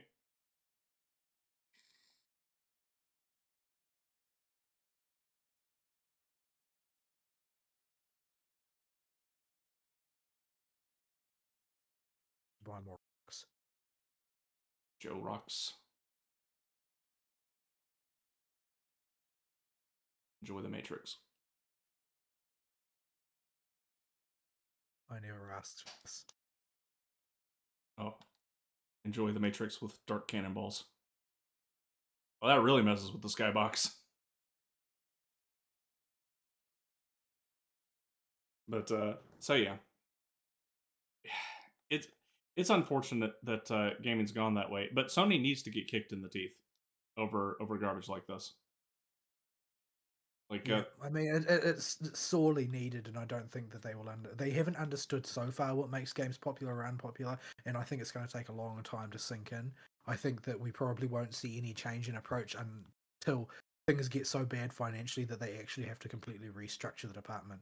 yeah, They've already announced that the PlayStation 5 is at the midpoint of its life cycle, and most people haven't even bought one yet.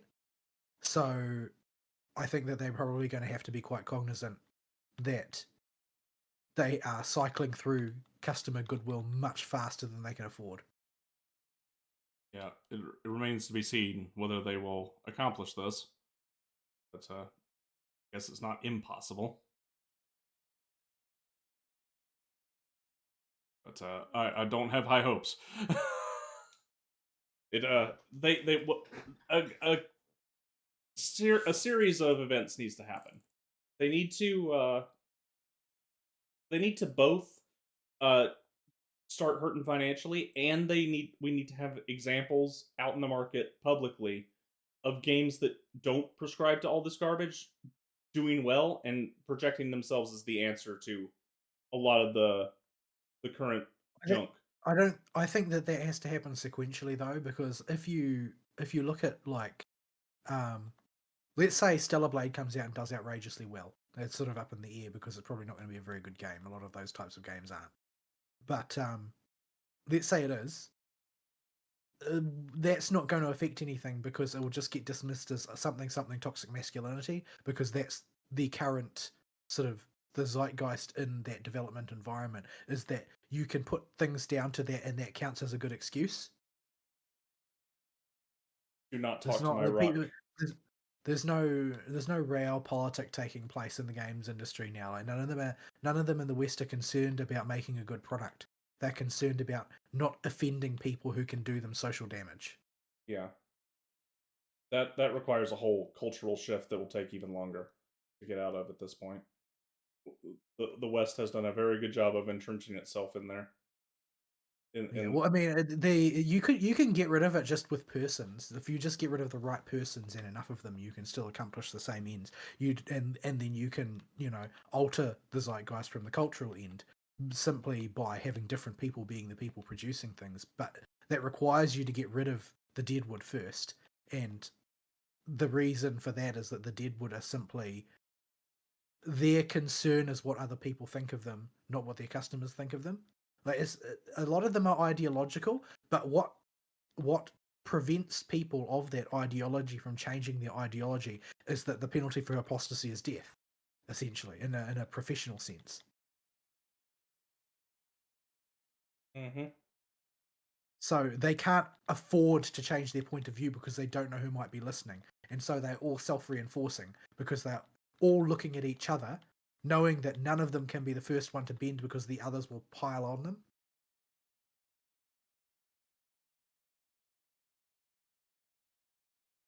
Yep. So it's sort of stuck in a environment where people have been conditioned to behave in a certain way and forbidden from breaking ranks. So yeah, if you turfed out enough people, you might be able to force a change in the wind. But as things currently are, it's not very likely to happen. Simply because the people doing the hiring are still people who do not want to be seen hiring somebody who has wrong thoughts.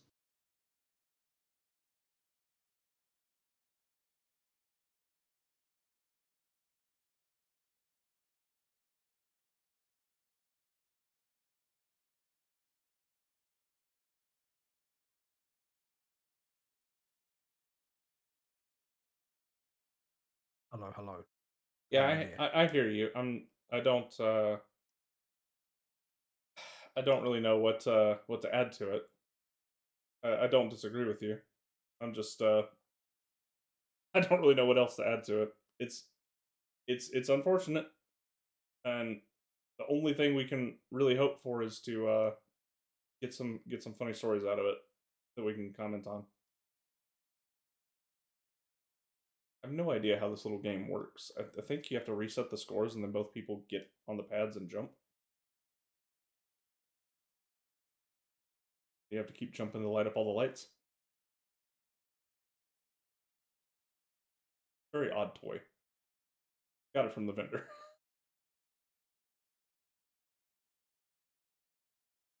So yeah, I think that's about all I got. Do you have anything else to go on? Not really. Or needs to come back and have 3 weeks worth of content? Yeah, although most of his content is probably about him sitting in his car.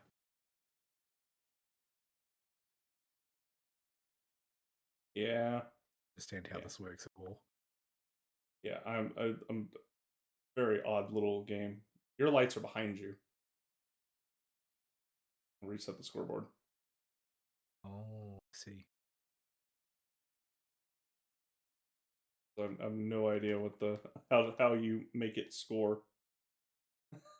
It seems to be you just need to get off of the thing and then get back on it.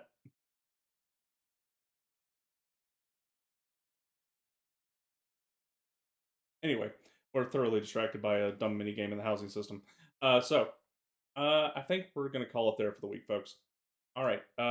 Email topic of the week. We're still playing Genshin, and Vol's still playing Star Rail.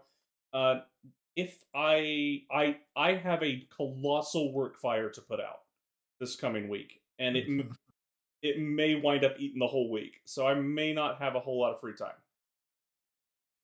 We will have to see. If I do get some free time, I'll probably be able to finish Fontaine, and I might if I have that weekend following where I'm home on that Saturday, I will. I'll try to poke at Star Rail a bit more so I can have some more context for what y'all are talking about. Because at present, I am standing in front of the very first node you can spend resin on, and just gathering EXP and leveling all my characters up. Believe me, it will pay off. They're all almost level 30. Yeah, it is. It, in fact, for a lot of the guides, it actually recommends during various portions of your leveling journey, I'll just dump all of your spare resin on EXP because you'll need it. Yeah. So I'm getting my kind of bit of a jump start. I didn't mention this to you at the time because you were in peak gotcha malding, but I pulled Kafka as well back when her banner was up, alongside Doctor Ratio. Right. So my account is very close to yours in what's available to it. Yeah. Kafka, I think, is not a character who's going to get power creeped easily. If they Yeah, do power creep her outright, I think it's going to throw the entire game out of balance. yeah. The reason I got her was her banner was up, and I already got Doctor Ratio for free, and I had all these tickets, and I just kind of threw them. Get more pulls. Yeah. Well, everybody knows that the gacha loves you and basically can't lavish things on you fast enough. It depends entirely on what my current interest is in that game, on when it's going to do crap like that. And it's specifically because Honkai is You would way on the say back that, but I burner. haven't heard of any situations where you've had bad luck yet. I had to go to 50-50 on Nahida at least. That was a coin flip. I have never not gone to 50-50. Well, I haven't pulled for that many characters in Kitchen's banners for the 5 stars either.